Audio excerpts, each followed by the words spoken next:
ഹല്ലേലൂയാ ദൈവത്തിന്, ഹല്ലേലൂയാ യേശുവിന്, ഹല്ലേലൂയാ ദൈവത്തിന്, ഹല്ലേലൂയാ യേശുവിന്. ദേവാധിദേവൻ രാജാധിരാജൻ, ദേവാധിദേവൻ രാജാധിരാജൻ എന്നെന്നും നടത്തിടുന്നു. ദേവാധിദേവൻ രാജാധിരാജൻ എന്നെന്നും നടത്തിടുന്നു. ആരാധന ആരാധന ആരാധന ആരാധന. ഹല്ലേലൂയാ ഹല്ലേലൂയാ ആരാധന യേശുവേ നിനക്ക്. ഹല്ലേലൂയാ ഹല്ലേലൂയാ ആരാധന യേശുവേ. തുണയായോനേ തുണയായോനേ, തുன்பത്തിൽ താങ്ങും മണവാളനേ. തുണയായോനേ തുണയായോനേ, തുன்பത്തിൽ താങ്ങും മണവാളനേ.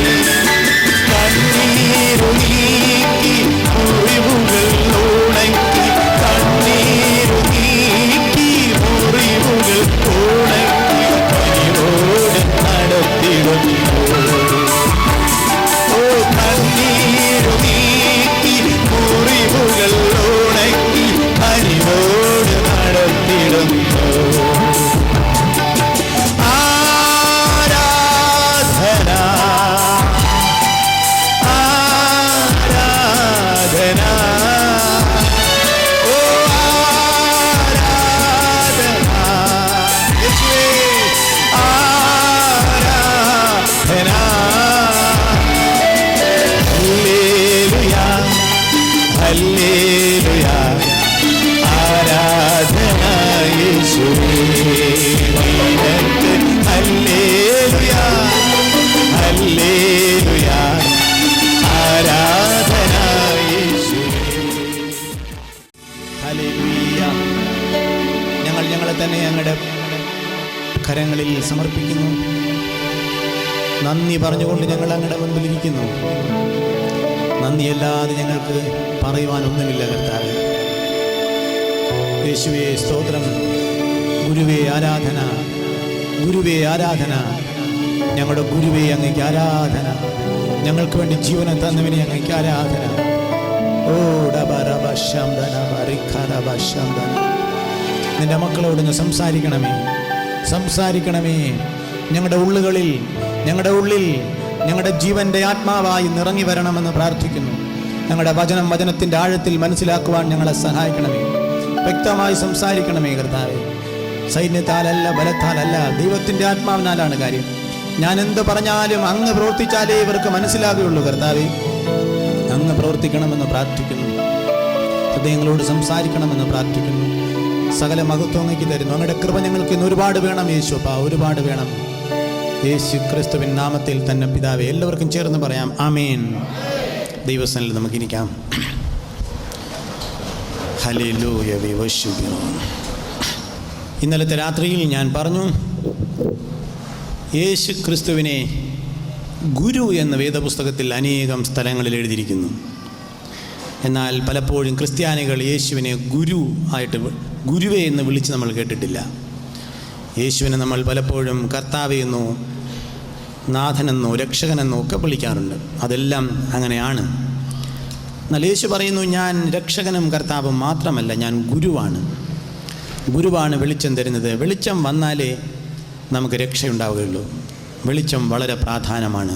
വെളിച്ചം പകരുന്നവനാണ് ഗുരു, ഇരുട്ട് മാറ്റുന്നവനാണ് ഗുരു എന്നൊക്കെ ഞാൻ ഇന്നലെ നിങ്ങളോട് പറഞ്ഞു. സാധാരണ നമ്മുടെ ഭാരതീയ സംസ്കാരം അനുസരിച്ച് ധാരാളം ഗുരുക്കന്മാർ ഇന്നുണ്ട്. എന്നാൽ ഒരു ഗുരു എന്ന് പറഞ്ഞാൽ ഏറ്റവും പ്രധാനം എന്ന് പറയുന്നത് ഉള്ളവനാണ് ഗുരു. ശിഷ്യനില്ലാത്തവൻ ഗുരുവല്ല. അപ്പോൾ അടിസ്ഥാനപരമായി ഒരാൾ ഗുരുവാകണമെങ്കിൽ അവന് ശിഷ്യനുണ്ടാകണം. അതുകൊണ്ട് ഭാരതത്തിലെ ഒരു വലിയ ഒരു താത്വികൻ, ഒരു ഫിലോസഫർ ഇങ്ങനെ പറയുന്നു, കാട്ടിൽ പോയി ജീവിതം മുഴുവനും തപസ് ചെയ്യുന്നവനോ റോഡിലൂടെ ഒറ്റയ്ക്ക് അലഞ്ഞു നടക്കുന്നവനോ ഒരിക്കലും ഗുരുവാകുന്നില്ല. കാരണം അവന് ജനങ്ങളുമായി ബന്ധമില്ല. ഗുരുവെന്ന് പറഞ്ഞാൽ അവനൊരു ശിഷ്യനുണ്ടാകണം. അതുകൊണ്ടാണ് കർത്താവ് യേശുവിൻ്റെ ശുശ്രൂഷയിൽ ആദ്യമേ തന്നെ കർത്താവ് ശിഷ്യത്വത്തിന് വേണ്ടി വിളിക്കുന്നതായി കാണാം. യേശുവിൻ്റെ എല്ലാ പ്രസംഗങ്ങളിലും നമ്മൾ കാണുന്നു, എൻ്റെ നുകം ഏറ്റുകൊണ്ട് എന്നോട് പഠിക്കുവിൻ, അധ്വാനിക്കുന്നവരും ഭാരം ചുമക്കുന്നവരുമായുള്ളവരെ എന്ന് കർത്താവ് വിളിച്ചപ്പോൾ കർത്താവിൻ്റെ വിളി കേട്ട് ഒരുപാട് പേര് വന്നുകൂടിയിരിക്കും. അപ്പോൾ കർത്താവരോട് പറയുകയാണ്, എൻ്റെ നുകം മൃദുവും എൻ്റെ ചുമട് ലഘുവുമാണ്, ഞാൻ സൗമ്യതയും താഴ്മയുമുള്ളവനാണ്. അതുകൊണ്ട് എൻ്റെ നുകം ഏറ്റുകൊണ്ട് എന്നോട് പഠിക്കുവിൻ, അപ്പോൾ നിങ്ങൾക്ക് ആശ്വാസം കിട്ടും. അവിടെ നുകം എന്ന് പറയുന്നത് കർത്താവിൻ്റെ ഉപദേശങ്ങളാണ്. നുകത്തിൽ നിന്ന് പഠിക്കാൻ പറയുന്നത് ഉപദേശത്തിൽ നിന്ന് പഠിക്കാനാണ്. അപ്പോൾ അത് ഉൾക്കൊള്ളുമ്പോൾ നിങ്ങൾക്ക് ആശ്വാസം സ്വാഭാവികമായി വരും. ഇതാണ് യേശുവിൻ്റെ കണ്ടീഷൻ. പിന്നെ ഗുരു പല സ്ഥലത്തും പറയുന്നു, എൻ്റെ ഉപദേശത്തിൽ നിലനിന്നാൽ നിങ്ങൾ എൻ്റെ ശിഷ്യനാകും. എൻ്റെ ക്രൂശ് എടുത്ത് എന്നെ അനുഗമിക്കാത്തവൻ്റെ ശിഷ്യനല്ല. അവിടെയെല്ലാം ശിഷ്യത്വത്തിന് വേണ്ടി ഒരു വിളി നമുക്ക് കാണാൻ പറ്റും. അപ്പോൾ യേശു കർത്താവ് ഗുരുവാണ് എന്നുള്ളതിന് വേദപുസ്തകത്തിൽ വ്യക്തമായി അനേകം തെളിവുകൾ നമുക്ക് കാണാം. ഇന്നലെ ഞാൻ പറഞ്ഞതുപോലെ വലിയ അനേകം മഹാന്മാരും യേശുവിനെ ഗുരുവായി അംഗീകരിച്ചിരിക്കുന്നു. ഗുരുവായി മാത്രം അംഗീകരിച്ചാൽ പോരാ എന്നും ഞാൻ പറഞ്ഞു. എന്നാൽ വെറും കർത്താവായി മാത്രം അംഗീകരിച്ചാൽ പോരാ എന്നും പറഞ്ഞു. ഇത് രണ്ടും ഒരുമിച്ച് നടക്കണം. ഗുരു സംസാരിക്കുന്നവനാണ്. Is a speaking God. അവനെപ്പോഴും സംസാരിക്കുന്നു. ഇന്നലെ ഞാൻ പറഞ്ഞു, ന്യായപ്രമാണത്തിലെ പഠിപ്പിക്കലല്ലായിരുന്നു യേശു പഠിപ്പിച്ചത്. അതുകൊണ്ട് ഞാൻ എൻ്റെ പ്രസംഗത്തിൻ്റെ ആദ്യത്തെ ഭാഗം ന്യായപ്രമാണത്തെക്കുറിച്ച് കർത്താവ് എന്താണ് പറഞ്ഞത്. ന്യായപ്രമാണം എന്ന് പറഞ്ഞാൽ പഴയ നിയമം. The law given by Moses or given through Moses by God. മോശയിലൂടെ ദൈവത്താൽ നൽകപ്പെട്ടു എന്ന് വിശ്വസിക്കപ്പെടുന്ന ന്യായപ്രമാണം. ന്യായപ്രമാണം എന്ന് പറയുന്നത് യേശു കർത്താവിന് ന്യായപ്രമാണത്തെക്കുറിച്ച് വ്യക്തമായ ചില വെളിപ്പെടുത്തലുകൾ ഉണ്ടായിരുന്നു. നമുക്കെന്താണെന്ന് നോക്കാം. യേശു കർത്താവ് വന്നിട്ടൊരു പുതിയ നിയമം കൊടുക്കുകയാണ്. ഇപ്പോൾ പഴയ നിയമമല്ല യേശു പറയുന്നത്, ഒരു പുതിയ നിയമം. യേശു പറയുന്നത്, ഞാൻ നിങ്ങൾക്കൊരു പുതിയ നിയമം തരുവാൻ വന്നിരിക്കുന്നു. പക്ഷെ ക്രിസ്ത്യാനികളെ സംബന്ധിച്ചിടത്തോളം നമ്മൾ പറഞ്ഞും കേട്ടും മനസ്സിൽ ഉറച്ചു പോയതുകൊണ്ട് നമുക്ക് ഈ പഴയ നിയമത്തിൽ നിന്നൊന്ന് വിട്ടുവരാൻ വലിയ പ്രയാസമാണ്. നമ്മളിപ്പോഴും അതിലിങ്ങനെ പിടിച്ചു നിൽക്കാനായിട്ട് നമുക്കൊരു ഒരു ശോധന, ഒരു ടെംപ്റ്റേഷൻ ഉണ്ട്. അതുകൊണ്ട് നമുക്ക് ഗുരു പറഞ്ഞതിലേക്ക് നിങ്ങളുടെ ശ്രദ്ധ ഞാൻ കൊണ്ടുപോവുകയാണ്. കർത്താവ് യേശു ഗിരിപ്രഭാഷണം വളരെ ശക്തമായ ഒരു ഉപദേശമായി നമ്മൾ കാണുന്നു. തൻ്റെ ഗിരിപ്രഭാഷണത്തിൽ യേശു മത്തായി സുവിശേഷം 5-ാം അധ്യായം 17 മുതലുള്ള വാക്യത്തിൽ പറയുന്നു. 17 മുതലുള്ള വാക്യം അവിടെ പറയുന്നു, ഞാൻ ന്യായപ്രമാണത്തെയോ പ്രവാചകന്മാരെയോ നീക്കുവാൻ വന്നുവെന്ന് നിങ്ങൾ വിചാരിക്കരുത്. ഞാൻ നീക്കുവാൻ, നിവർത്തിക്കാൻ അത്രേ വന്നത്. ഞാൻ ന്യായപ്രമാണത്തെ നീക്കാനല്ല വന്നത്. Not to abolish but to fulfil, not to destroy but to fulfil. Now my question is, if it is fulfilled, then why Jesus has come to fulfill it? ന്യായപ്രമാണം പൂർണ്ണമാണെങ്കിൽ, if it is perfect, അത് പൂർണ്ണമാണെങ്കിൽ പിന്നെ യേശു എന്തിനാ പറയണം ഞാനതിനെ പൂർത്തീകരിക്കുമെന്ന്? അപ്പോൾ അത് പൂർണ്ണമല്ലെന്ന് യേശുവിൻ്റെ ആ ധ്വനിയിൽ തന്നെ നമുക്ക് മനസ്സിലാകുന്നു. യേശു പറയുന്നു, ഞാനതിനെ പൂർത്തീകരിക്കും, ഞാൻ വന്നത് അതിനെ പൂർത്തീകരിക്കാനാണ്. So it is not full. അതിനെക്കുറിച്ച് വ്യക്തമായ വെളിപ്പാട് പൗലോസ് അപ്പോസ്തലനുണ്ടായിരുന്നു. പൗലോസ് അപ്പോസ്തലനെ കുറിച്ച് വ്യക്തമായ വെളിപ്പാടുണ്ടായിരുന്നു. അതുകൊണ്ട് പൗലോസ് അപ്പോസ്തലൻ വളരെ ശക്തമായി ന്യായപ്രമാണത്തിൻ്റെ ശക്തിയിൽ നിന്ന് നിങ്ങളെ വിലയ്ക്ക് വാങ്ങിയിരിക്കുന്നു, നിങ്ങൾ ഇനിയും ന്യായപ്രമാണത്തിൽ കുടുങ്ങരുത് എന്നൊക്കെ വളരെ ശക്തമായി ഉപദേശിക്കുന്നുണ്ട്. പരിച്ഛേദന വിഷയങ്ങളിലെല്ലാം വളരെ ശക്തമായി പറയുന്നുണ്ട്. പ്രത്യേകിച്ച് ഗലാത്യലേഖനം 5:1 പറയുന്നത് സ്വാതന്ത്ര്യത്തിനായിട്ട് നിങ്ങളെ സ്വതന്ത്രരാക്കിയിരിക്കുന്നു. അവിടെ പറയുന്ന സ്വാതന്ത്ര്യം ന്യായപ്രമാണത്തിൽ നിന്നുള്ള സ്വാതന്ത്ര്യമാണ്, മതത്തിൽ നിന്നുള്ള സ്വാതന്ത്ര്യം, പഴയ നിയമത്തിൽ നിന്നുള്ളൊരു സ്വാതന്ത്ര്യമാണ്. So the actual liberation, actual freedom is the freedom from the old law. യേശു നമുക്ക് വരുത്തിയ സ്വാതന്ത്ര്യങ്ങളിൽ ഒന്ന് പഴയ നിയമത്തിൽ നിന്നുള്ള സ്വാതന്ത്ര്യമാണ്. പക്ഷെ ഇന്നും നമ്മൾ പഴയ നിയമത്തിൽ നിന്ന് സ്വതന്ത്രരല്ല. നമ്മുടെ മനസ്സും നമ്മുടെ ആത്മാവും ഒക്കെയും പഴയ നിയമത്തിൻ്റെ പല ഭാഗങ്ങളിലും കെട്ടപ്പെട്ടിരിക്കുകയാണ്. Now you may have a question. Then why this Old Testament? എന്തിനീ പഴയ നിയമം നമ്മുടെ കയ്യിൽ വെച്ചിരിക്കുന്നു? പഴയ നിയമത്തിൽ ദൈവത്തിൻ്റെ വെളിപ്പാടുണ്ട്. ദൈവം സംസാരിച്ചിരിക്കുന്നു, ദൈവം ജനത്തെ എങ്ങനെ നടത്തിയിരിക്കുന്നു, എന്തെല്ലാം അത്ഭുതങ്ങൾ ചെയ്തിരിക്കുന്നു, എന്തെല്ലാം ദൈവം പറഞ്ഞു കൊടുത്തിരിക്കുന്നു, ദൈവം എന്തെല്ലാം വെളിപ്പാടുകൾ നൽകിയിരിക്കുന്നു.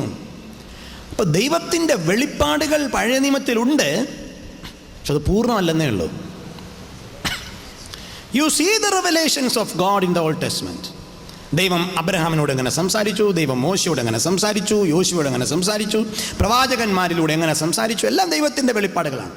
അപ്പോൾ ദൈവത്തിൻ്റെ പഴയ നിയമകാലത്ത് ദൈവം നടത്തിയ വിധങ്ങളെ നമുക്ക് തിരിച്ചറിയാം, പഴയ നിയമം ഉപയോഗിക്കാം. രണ്ടാമത്തത്, കർത്താവ് ഈ പുതിയ നിയമം വായിക്കുമ്പോൾ പലപ്പോഴും ചില യൂസേജസ് ഉണ്ട്, ചില വാക്കുകൾ, പ്രത്യേകിച്ച് അബ്രഹാം. യേശു പറയണം, ഞാൻ അബ്രഹാമിന് മുൻപേ ഉണ്ടായിരുന്നവൻ. യേശു പറയാണ്, നിങ്ങളുടെ ന്യായപ്രമാണം ഇങ്ങനെ പറയുന്നില്ലയോ? അപ്പോൾ നമുക്ക് പഴയ നിയമം ഇല്ലെങ്കിൽ ആരാ അബ്രഹാം എന്ന് അറിഞ്ഞുകൂടാ. നിങ്ങളുടെ ന്യായപ്രമാണം ഇങ്ങനെ പറയുന്നില്ലയോ എന്ന് ചോദിക്കുമ്പോൾ പഴയ നിയമം ഇല്ലെങ്കിൽ നമുക്ക് അറിഞ്ഞുകൂടാ. അപ്പം നമുക്കൊന്ന് തിരിച്ചു നോക്കാൻ, ഒരു as A reference book, context അറിയാൻ, സാഹചര്യം അറിയാൻ പഴയ നിയമം നമുക്ക് ആവശ്യമാണ്. അതിനു വേണ്ടി ഉപയോഗിക്കാം. യേശുവിൻ്റെ ഉപദേശങ്ങളെ തിരിച്ചറിയാൻ, യേശുവിൻ്റെ പഠിപ്പിക്കലുകളെക്കുറിച്ചൊരു പൂർണ്ണത കിട്ടാൻ, അതിൻ്റെ സാഹചര്യങ്ങൾ മനസ്സിലാക്കാൻ, അങ്ങനെ നമുക്ക് പഴയ നിയമം ഉപയോഗിക്കാം. അപ്പോൾ ദൈവത്തിൻ്റെ വെളിപ്പാടുകൾ നമുക്ക് പഴയ നിയമത്തിലുണ്ട്. ദൈവം തൻ്റെ മക്കളെ, പ്രവാചകന്മാരെയും പിതാക്കന്മാരെയും നടത്തിയ വിധങ്ങളെക്കുറിച്ച് പഴയ നിയമത്തിൽ പറയുന്നുണ്ട്.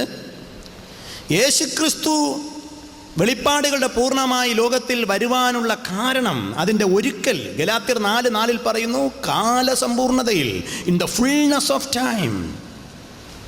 അപ്പോൾ അതിന് സമ്പൂർണത വന്നത് എങ്ങനെയാണ്? How God was preparing the ground to send his only begotten son. തൻ്റെ പുത്രനായ യേശുവിനെ അയക്കാൻ ദൈവം എങ്ങനെ ഈ സമൂഹത്തെ, ഈ ദേശത്തെ, രാജ്യങ്ങളെ, ഈ സമതലത്തെ ഒരുക്കിക്കൊണ്ടിരുന്നു എന്നറിയാൻ നമുക്ക് പഴയ നിയമത്തിലൂടെയുള്ള ദൈവത്തിൻ്റെ വെളിപ്പാട് വായിക്കുന്നത് പ്രയോജനം ചെയ്യും. അതുകൊണ്ടാണ് എബ്രായ ലേഖനം 1-ാം അധ്യായം 1-ാം വാക്യം, എബ്രായ ലേഖനം 1-ാം അധ്യായം 1-ാം വാക്യം, അവിടെ വളരെ വ്യക്തമായി അപ്പോസ്തലൻ പറയുന്നു, ദൈവം പണ്ട് ഭാഗം ഭാഗമായും വിവിധമായും തൻ്റെ പ്രവാചകന്മാർ മുഖാന്തരം നമ്മുടെ പിതാക്കന്മാരോട് സംസാരിച്ചു. ദൈവം പണ്ട് ഭാഗം ഭാഗമായും വിവിധമായും, ഭാഗമായി ഹിന്ദിയിൽ പറയുന്നത് തോടാസേ എന്നാണ്, കുറച്ച്. So we have A partial revelation in the Old testament. പഴയ നിയമത്തിലൊരു ഭാഗികമായ ഒരു വെളിപ്പാടേ ഉള്ളൂ. എന്നാൽ പുതിയ നിയമത്തിൽ അവിടെ പറയുന്നു, എന്നാൽ ഈ അന്ത്യകാലത്ത്, കണ്ടോ, ദൈവം വളരെ വ്യക്തമായിട്ട് അപ്പോസ്തലൻ അതിനെ തിരിക്കുന്നു. എബ്രായ ലേഖനം എഴുതിയിരിക്കുന്നത് തന്നെ യേശു ക്രിസ്തുവിൻ്റെ യുണീക്ക്നെസ്സിനെ കുറിച്ച് പറയാനാണ്. 1-ാം അധ്യായത്തിൽ പറയുന്നു, യേശു ദൂതന്മാരെക്കാൾ വലിയവൻ. 2-ാം അധ്യായത്തിൽ പറയുന്നു, മോശയേക്കാൾ വലിയവൻ, പ്രവാചകന്മാരെക്കാൾ വലിയവൻ, യോശുവയേക്കാൾ വലിയവൻ. 4-ാം അധ്യായത്തിൽ പുരോഹിതന്മാരെക്കാൾ വലിയവൻ, അഹരോനേക്കാൾ വലിയവൻ. പിന്നെ 6-ാം അധ്യായം 7-ാം അധ്യായം പഠിക്കുമ്പോൾ 6-ാം അധ്യായത്തിലും പുരോഹിതനെ കുറിച്ച് പറയുന്നു. 7-ാം അധ്യായം പഠിക്കുമ്പോൾ മൽക്കീസേദെക്കിനേക്കാൾ വലിയവൻ, ഇവൻ എത്ര മഹാനെന്ന് നോക്കുവിൻ. 8-ാം അധ്യായം 9-ാം അധ്യായം പഠിക്കുമ്പോൾ അവൻ സമാഗമന കൂടാരത്തേക്കാൾ വലിയവൻ, അതിവിശുദ്ധ സ്ഥലത്തേക്കാൾ വലിയവൻ. 10-ാം അധ്യായത്തിലും അത് തന്നെ പറയുന്നു. 11-ാം അധ്യായം വരുമ്പോൾ മൊത്തം പഴയ നിയമത്തിലെ എല്ലാ വിശുദ്ധന്മാരെയും അണിനിരത്തുന്നു. എല്ലാവരിലേക്ക് നോക്കാം. അബ്രഹാമിനെ നോക്ക്, ഹാബേൽ മുതൽ പറഞ്ഞു തുടങ്ങുന്നു. ഹാബേലിനെ നോക്ക്, പിന്നെ നോഹയെ, പിന്നെ ഹാനോക്കിനെ നോക്ക്, നോഹയെ നോക്ക്, അബ്രഹാമിനെ നോക്ക്, ഓരോരുത്തരും, മോശയെ നോക്ക്, യോസഫിനെ നോക്ക്, എല്ലാവരെയും നോക്കാം. മോശയെയും യോശുവയെയും ഗിദയോനെയും എല്ലാം പറഞ്ഞിട്ട് പറയുന്നു, ഇങ്ങനെ സാക്ഷികളുടെ സമൂഹം നമുക്ക് ചുറ്റുപാട് നിൽക്കുന്നു, എല്ലാവരെയും കുറിച്ച് പറഞ്ഞിട്ട് പറയുന്നു, എന്നാൽ വിശ്വാസത്തിൻ്റെ നായകനും പൂർത്തി വരുത്തുന്നതിനുമായ യേശുവിനെ നിങ്ങൾ നോക്കുവിൻ. And he is the author and finisher of faith. Hallelujah. അപ്പോൾ അവരൊക്കെ നമ്മൾ ചുറ്റുപാട് നിൽക്കട്ടെ. ദൈവം അവരെ ഉപയോഗിച്ചു, ദൈവം അവരെ നടത്തി. അവർ മനുഷ്യരായിരുന്നത് കൊണ്ട് ഒരുപാട് വീഴ്ചകൾ അവർക്കുണ്ടായിരുന്നു. അവരുടെ വഴികളൊന്നും നമുക്ക് പിന്തുടരാൻ പറ്റിയ വഴികളല്ല. അബ്രഹാമിൻ്റെ വഴി നമുക്ക് പിന്തുടരാൻ പറ്റത്തില്ല. ചില സ്വഭാവങ്ങളെ നോക്കിയാൽ ദാവീദിൻ്റെ പല സ്വഭാവങ്ങളും നമുക്ക് പിന്തുടരുവാൻ പറ്റിയ വഴികളല്ല. അതുകൊണ്ട് തന്നെ അവരിലൂടെ കിട്ടിയിരിക്കുന്ന വെളിപ്പാടുകൾ പൂർണ്ണമല്ല. ഈ പല കാര്യങ്ങളും, അവരുടെ പല വഴികളും നമുക്ക് പിന്തുടരാൻ പറ്റത്തില്ല. പക്ഷേ നമുക്ക് പിന്തുടരാൻ പറ്റിയവൻ പൂർണ്ണൻ ഇതാ നിൽക്കുന്നു, അവൻ യേശുവാണ് എന്നാണ് ആ എഴുത്തുകാരൻ എബ്രായ ലേഖനത്തിൽ പറയുന്നത്. 13-ാം അധ്യായം കൺക്ലൂഷനാണ്. 13-ാം അധ്യായത്തിൽ പറയുന്നു, അതുകൊണ്ട് നിങ്ങളും അവൻ ഇന്നലെയും ഇന്നും എന്നേക്കും അനന്യനാണ് എന്നൊക്കെ സ്ഥാപിക്കുകയാണ്. അതുകൊണ്ട് നിങ്ങൾ അവൻ്റെ നിന്ന ചുമന്നുകൊണ്ട് പാളയത്തിന് പുറത്ത് അവൻ്റെ അടുക്കൽ ചെല്ലുവിൻ എന്ന് പറഞ്ഞുകൊണ്ടാണ് 13-ാം അധ്യായത്തിൻ്റെ അവസാന ഭാഗം പറഞ്ഞത്, എബ്രായ ലേഖനം. അപ്പോൾ എബ്രായ ലേഖനത്തിൽ 1-ാം അധ്യായം തന്നെ അതിൻ്റെ ഒബ്ജക്റ്റീവ് തന്നെ യേശു വെളിപ്പാടുകളുടെ അന്ത്യമാണ് എന്ന് പറയാനാണ്. അവിടെ ഒരു കമ്പാരിസൺ നടത്തുന്നത്, അല്ലെങ്കിൽ കമ്പയർ ചെയ്യുന്നത് പഴയ നിയമത്തിലെ പ്രവാചകന്മാരുമായിട്ടാണ്. ആ വാക്യം വായിച്ചു നോക്കി. എബ്രായ ലേഖനം 1-ാം അധ്യായത്തിൻ്റെ 1-ാം വാക്യം. ദൈവം പണ്ട് ഭാഗമായും വിവിധമായും പ്രവാചകന്മാർ മുഖാന്തരം പിതാക്കന്മാരോട് അരുളി ചെയ്തിട്ട് ഈ അന്ത്യകാലത്ത് പുത്രൻ മുഖാന്തരം നമ്മോട് അരുളി ചെയ്തിരിക്കുന്നു. നോക്കുക, ഈ അന്ത്യകാലത്ത് പുത്രൻ മുഖാന്തരം അരുളി ചെയ്തിരിക്കുന്നു. ഇനി ആരാണ് പുത്രൻ എന്നാ പറയുന്നത്? വായിച്ചേ. അവനെ താൻ സകലത്തിനും അവകാശിയാക്കി വെച്ചു. അവനെ ദൈവം സകലത്തിനും അവകാശിയാക്കി വെച്ചു. ആരെയാക്കി വെച്ചു? യേശുവിനെ. അടുത്ത്, അവൻ മുഖാന്തരം ലോകത്തെയും ഉണ്ടാക്കി. അവൻ മുഖാന്തരം ലോകത്തെ ഉളവാക്കി. യോഹന്നാൻ സുവിശേഷകൻ പറഞ്ഞത് ഉണ്ടായതെല്ലാം അവനെ കൂടാതെ ഉളവായതല്ല. ആ വാക്യം മാത്രം ഉൾക്കൊള്ളാൻ കഴിഞ്ഞാൽ ലോകത്തിൽ നമുക്ക് പകയും പിണക്കവും ദേഷ്യവും വൈരാഗ്യവും ഒന്നും കാണത്തില്ല. ഉണ്ടായതെല്ലാം അവനാലാണ് ഉണ്ടായത്. അവനെ കൂടാതെ ഒന്നും ഉളവായിട്ടില്ല. പിന്നെ കൺഫ്യൂഷനില്ല.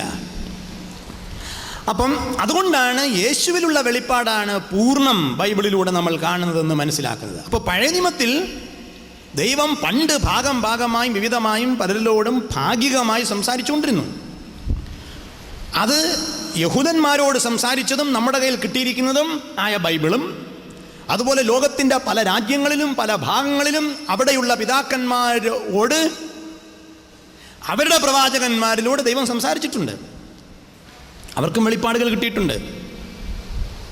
അതുകൊണ്ടാണ് ബൈബിളോ സുവിശേഷമോ എത്തിയിട്ടില്ലാത്ത ഗ്രാമങ്ങളിൽ, നമ്മളൊരു ഗ്രാമത്തിൽ പോകുമ്പോൾ ഒരു ആദിവാസികളുടെ ഒരു കാട്ടിനകത്ത് കയറിപ്പോയാലും അവർ ബൈബിള് കണ്ടിട്ടില്ല, സുവിശേഷം കേട്ടിട്ടില്ല, പഴയ നിയമം കണ്ടിട്ട് പോലുമില്ല. പക്ഷെ അവർക്കും അറിയാം കൊലപാതകം ചെയ്യരുത്, മോഷ്ടിക്കരുത്, കള്ളം പറയരുത്, അപ്പനെയും അമ്മയും ബഹുമാനിക്കണം. ഇതൊക്കെ അങ്ങനെ അവർക്കറിയാം. അവർ വായിക്കാൻ അറിഞ്ഞുകൂടാത്തവരാണ്, വിദ്യാഭ്യാസമുള്ളവരല്ല. അവർ പഴയ നിയമവും കണ്ടിട്ടില്ല, മോശയുടെ ന്യായപ്രമാണവും കണ്ടിട്ടില്ല. പക്ഷെ അവിടെ ഉള്ളിലറിയാം ഇതൊന്നും ചെയ്തുകൂടെന്ന്. ഇതെങ്ങനെ അറിയാം? ഇതാണ് ദൈവം കൊടുത്ത വെളിപ്പാട്.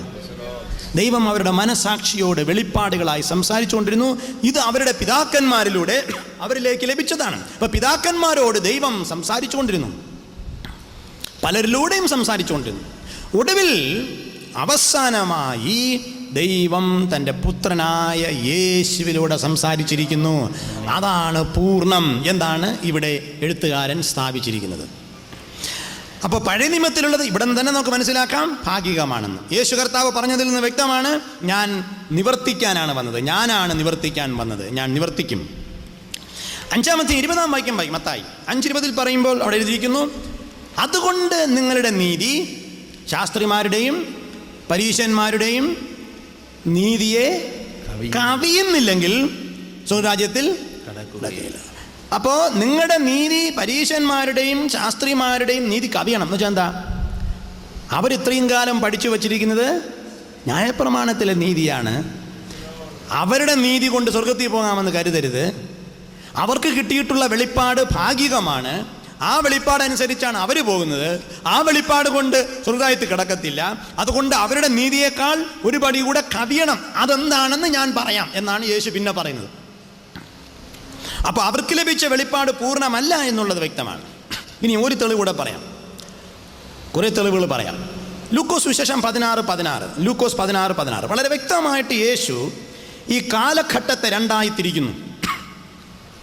ഈ കാലഘട്ടത്തെ യേശു രണ്ടായി തിരിക്കുകയാണ്. ചിലർ ചോദിക്കും AD BC എന്ന് യേശു പറഞ്ഞിട്ടുണ്ടോ? യെസ്, ഇൻഡീഡ്, നിശ്ചയമായും പറഞ്ഞിട്ടുണ്ട്. ലൂക്കോസ് 16:16 അവിടെ പറയുന്നു, യോഹന്നാൻ സ്നാപകന്റെ സമയം വരെ ന്യായപ്രമാണത്തിൻ്റെയും നിയമങ്ങളുടെയും അല്ലെങ്കിൽ പ്രവാചകന്മാരുടെയും കാലം. യേശു പറയുകയാണ്, യോഹന്നാന് ശേഷം ദൈവരാജ്യം പ്രസംഗിക്കപ്പെടേണ്ടതാകുന്നു. So till the time of John the Baptist, the time, the era, the dispensation was the dispensation of religion. മതത്തിൻ്റെ കാലമായിരുന്നു അതുവരെയുള്ള കാലം. യോഹന്നാൻ സ്നാപകൻ വരെയുള്ള കാലം ന്യായപ്രമാണത്തിൻ്റെയും പ്രവാചകന്മാരുടെയും കാലം. യോഹന്നാൻ സ്നാപകന് ശേഷം ദൈവരാജ്യം പ്രസംഗിക്കപ്പെടണം. ഇതാണ് യേശു പറയുന്നത്. എന്താണ് ദൈവരാജ്യം? യോഹന്നാൻ 14:17 ദൈവരാജ്യം ഭക്ഷണവും പാനീയവുമല്ല, നീതിയും സമാധാനവും പരിശുദ്ധാത്മാവിൽ സന്തോഷവും. ദൈവരാജ്യം righteousness and justice, righteousness, justice, peace and joy of the Holy Spirit. നീതിയും ന്യായവും ഒരുമിച്ച് യാത്രയും, നീതിയും ന്യായം ഒരുമിച്ച് യാത്രയും, നീതിയും സമാധാനവും പരിശുദ്ധാത്മാവിൽ സന്തോഷവുമാണ് ദൈവരാജ്യം എന്ന് യേശു പറയാം. യേശു പ്രസംഗിച്ച് തുടങ്ങുന്നത് തന്നെ ദൈവരാജ്യം സമാഗതമായി എന്ന് പറഞ്ഞുകൊണ്ടാണ്. അത് പോകട്ടെ, അത് വളരെ പ്രധാനമായിട്ടൊരു വിഷയമാണ്. അപ്പോൾ യേശു കർത്താവ് കാലഘട്ടത്തെ രണ്ടായിത്തിരിക്കുന്നു. ഇതുവരെയുള്ള കാലഘട്ടമല്ല ഇനിയുള്ള കാലഘട്ടം എന്ന് യേശു പറയുന്നു. അപ്പോൾ യേശുവിൻ്റെ കാലഘട്ടത്തിന് ശേഷം, അല്ലെങ്കിൽ യേശുവിന് മുമ്പ് വന്ന യോഹന്നാൻ സ്നാപകൻ്റെ കാലഘട്ടം മുതലുള്ള കാലഘട്ടത്തെ യേശു തന്നെ തിരിക്കുകയാണ്. ഇതുവരെയുള്ള ന്യായപ്രമാണത്തിൻ്റെ കാലം മതിയായിരുന്നെങ്കിൽ അത് അനുസരിച്ച് ജീവിച്ചാൽ മതിയായിരുന്നു, യേശു വരേണ്ട കാര്യമില്ല. അപ്പം യേശു എന്ന് പറയാണ് ഇതൊരു പുതിയ കാലഘട്ടം തുടങ്ങുകയാണ്. വളരെ വ്യക്തമായി മനസ്സിലാക്കുന്നു. ഇനി വേറൊരു തെളിവ്, മത്തായി സുവിശേഷം 5:6-7 വീട്ടിൽ കൊണ്ട് ഒരിക്കൽ കൂടെ വായിക്കണം ബൈബിൾ, പിന്നെയും വായിക്കണം. ഓരോ പാരഗ്രാഫും യേശു തുടങ്ങുന്നത് എങ്ങനെയാണ്? യേശു പറയാണ്, നിങ്ങൾ ഇങ്ങനെ കേട്ടിട്ടുണ്ട്, എന്നാൽ ഞാനോ നിങ്ങളോട് ഇങ്ങനെ പറയുന്നു. അല്ലേ? നിങ്ങൾ ഇങ്ങനെ കേട്ടിട്ടുണ്ട്, എന്നാൽ ഞാനോ നിങ്ങളോട് ഇങ്ങനെ പറയുന്നു. ഇപ്പം ഞാൻ നിങ്ങളുടെ ഒന്ന് പറയാണ്, നിങ്ങൾ ഇങ്ങനെയൊക്കെ കേട്ടിട്ടുണ്ട്, പലതും നിങ്ങൾ കേട്ടിട്ടുണ്ട്, പക്ഷെ ഞാൻ ഇങ്ങനെ പറയുന്നു. നിങ്ങളൊരു ഓഫീസിൽ ജോലി ചെയ്യാൻ പോകുമ്പോൾ, ജോലി ചെയ്യുന്നിരിക്കട്ടെ, ഒരു പുതിയ ബോസ് വന്ന് ചാർജ് എടുത്തു. ആ ബോസ് നിങ്ങളെ വിളിച്ച് പറഞ്ഞു, ഇതുവരെയുള്ള കാര്യങ്ങളൊക്കെ എനിക്കറിയത്തില്ല, ഇവിടെ പലതും നടന്നിട്ടുണ്ട്, പക്ഷെ ഞാൻ പറയുന്നു ഇനി നിങ്ങൾ ഇങ്ങനെ ചെയ്യണം. വാശി പിടിക്കുമോ? ഞാൻ അന്ന് പറഞ്ഞതേ കേൾക്കുള്ളൂ എന്ന്. വീട്ടിൽ പോയിരിക്കേണ്ടി വരും. വളരെ വ്യക്തമായിട്ട് യേശു പറയുന്നു, നിങ്ങളിങ്ങനെ കേട്ടിട്ടുള്ളത് ശരിയായിരിക്കാം, എന്നാൽ ഞാൻ നിങ്ങളോട് ഇങ്ങനെ പറയുന്നു. അപ്പം അതിൽ നിന്നും യേശു ഒരു പുതിയ നിയമം തരുന്നു എന്ന് നമ്മൾ പഠിക്കുന്നു. ധനികനായ യുവാവ് യേശുവിൻ്റെ അടുക്കൽ വന്നു. ഒരു യുവാവ് യേശുവിൻ്റെ അടുക്കൽ വന്നു. ഞാൻ ചോദ്യം ചോദിക്കട്ടെ, ന്യായപ്രമാണം അനുസരിക്കാനാണോ യേശു പറഞ്ഞതനുസരിക്കാനാണോ എളുപ്പം? എന്തേ? യേശു പറഞ്ഞതനുസരിച്ച്. ഈ കൊച്ചുകുട്ടികളോട് ഞങ്ങൾ ചോദിക്കും, 1,00,000 999 വലുത്? കൊച്ചു പിള്ളേർ പറയും 999. അതുകൊണ്ടാണ് ഞാൻ അങ്ങനെ ചോദിച്ചത്. ന്യായപ്രമാണം അനുസരിക്കാനാണോ യേശു പറഞ്ഞതനുസരിക്കാനാണോ എളുപ്പം? അപ്പോൾ യേശു പറഞ്ഞതനുസരിക്കാൻ അല്ലേ? നമുക്ക് നോക്കാം. ഒരു യുവാവ് യേശുവിൻ്റെ അടുക്ക വന്നു. യേശുവിൻ്റെ അടുക്ക വന്ന് ചോദിച്ചു, നിത്യജീവൻ അവകാശത്തിന് എന്ത് ചെയ്യണം? അപ്പം യേശു പറഞ്ഞു, ന്യായപ്രമാണം അനുസരിക്കുക. അപ്പം അവൻ പറഞ്ഞു, ഞാൻ ചെറുപ്പത്തിലേ അനുസരിക്കുന്നു. ശ്രദ്ധിച്ച് കേൾക്കുക. എന്താ അനുസരിക്കുന്നു? എന്തനുസരിക്കുന്നു?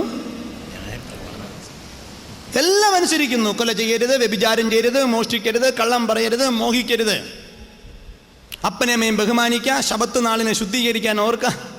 എളുപ്പമാണ് അതൊക്കെ. ഞാനതെല്ലാം അനുസരിക്കുന്നു. അപ്പം യേശു പറഞ്ഞു, മിടുക്കൻ, നീ അതനുസരിക്കുന്നല്ലോ. യേശുവിനോട് സ്നേഹം തോന്നി. ശരിക്കും പറഞ്ഞാൽ അതനുസരിക്കുന്നത് വളരെ പ്രയാസമാണ്. പക്ഷേ ഇവൻ അങ്ങനെ അനുസരിക്കുന്നല്ലോ, ചെറുപ്പം മുതലേ അനുസരിക്കുന്നു. നല്ല വീട്ടിൽ ജനിച്ച് വളർത്തപ്പെട്ട പയ്യനായിരിക്കും, സൺഡേ സ്കൂളിലൊക്കെ പഠിച്ചിട്ടുള്ള പയ്യനായിരിക്കും. യേശു എൻ്റെ മുഖത്ത് നോക്കിയാൽ പറഞ്ഞു, എന്നാൽ പൂർണ്ണനാകാൻ നീ ആഗ്രഹിക്കുന്നെങ്കിൽ നിനക്കുള്ളതെല്ലാം വിറ്റ് ദരിദ്രർക്ക് കൊടുത്തിട്ട് എന്നെ അനുഗമിക്കുക. ഏതാ എളുപ്പം?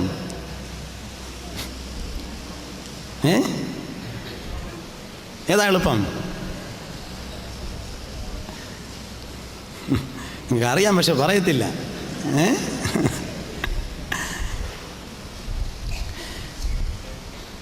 ഇവിടെ വ്യഭിചാരികൾ ആരെങ്കിലും ഉണ്ടെന്ന് എനിക്ക് തോന്നുന്നില്ല, പഴയ നിയമ വിചാരം അനുസരിച്ചല്ലേ. ഇവരെന്ന് കേൾക്കുമ്പോഴേ നമുക്ക് വിഷമമാണ്. ഇന്ത്യയിൽ ധാരാളം വ്യഭിചാരികളുണ്ടെന്ന് പറയുന്നു.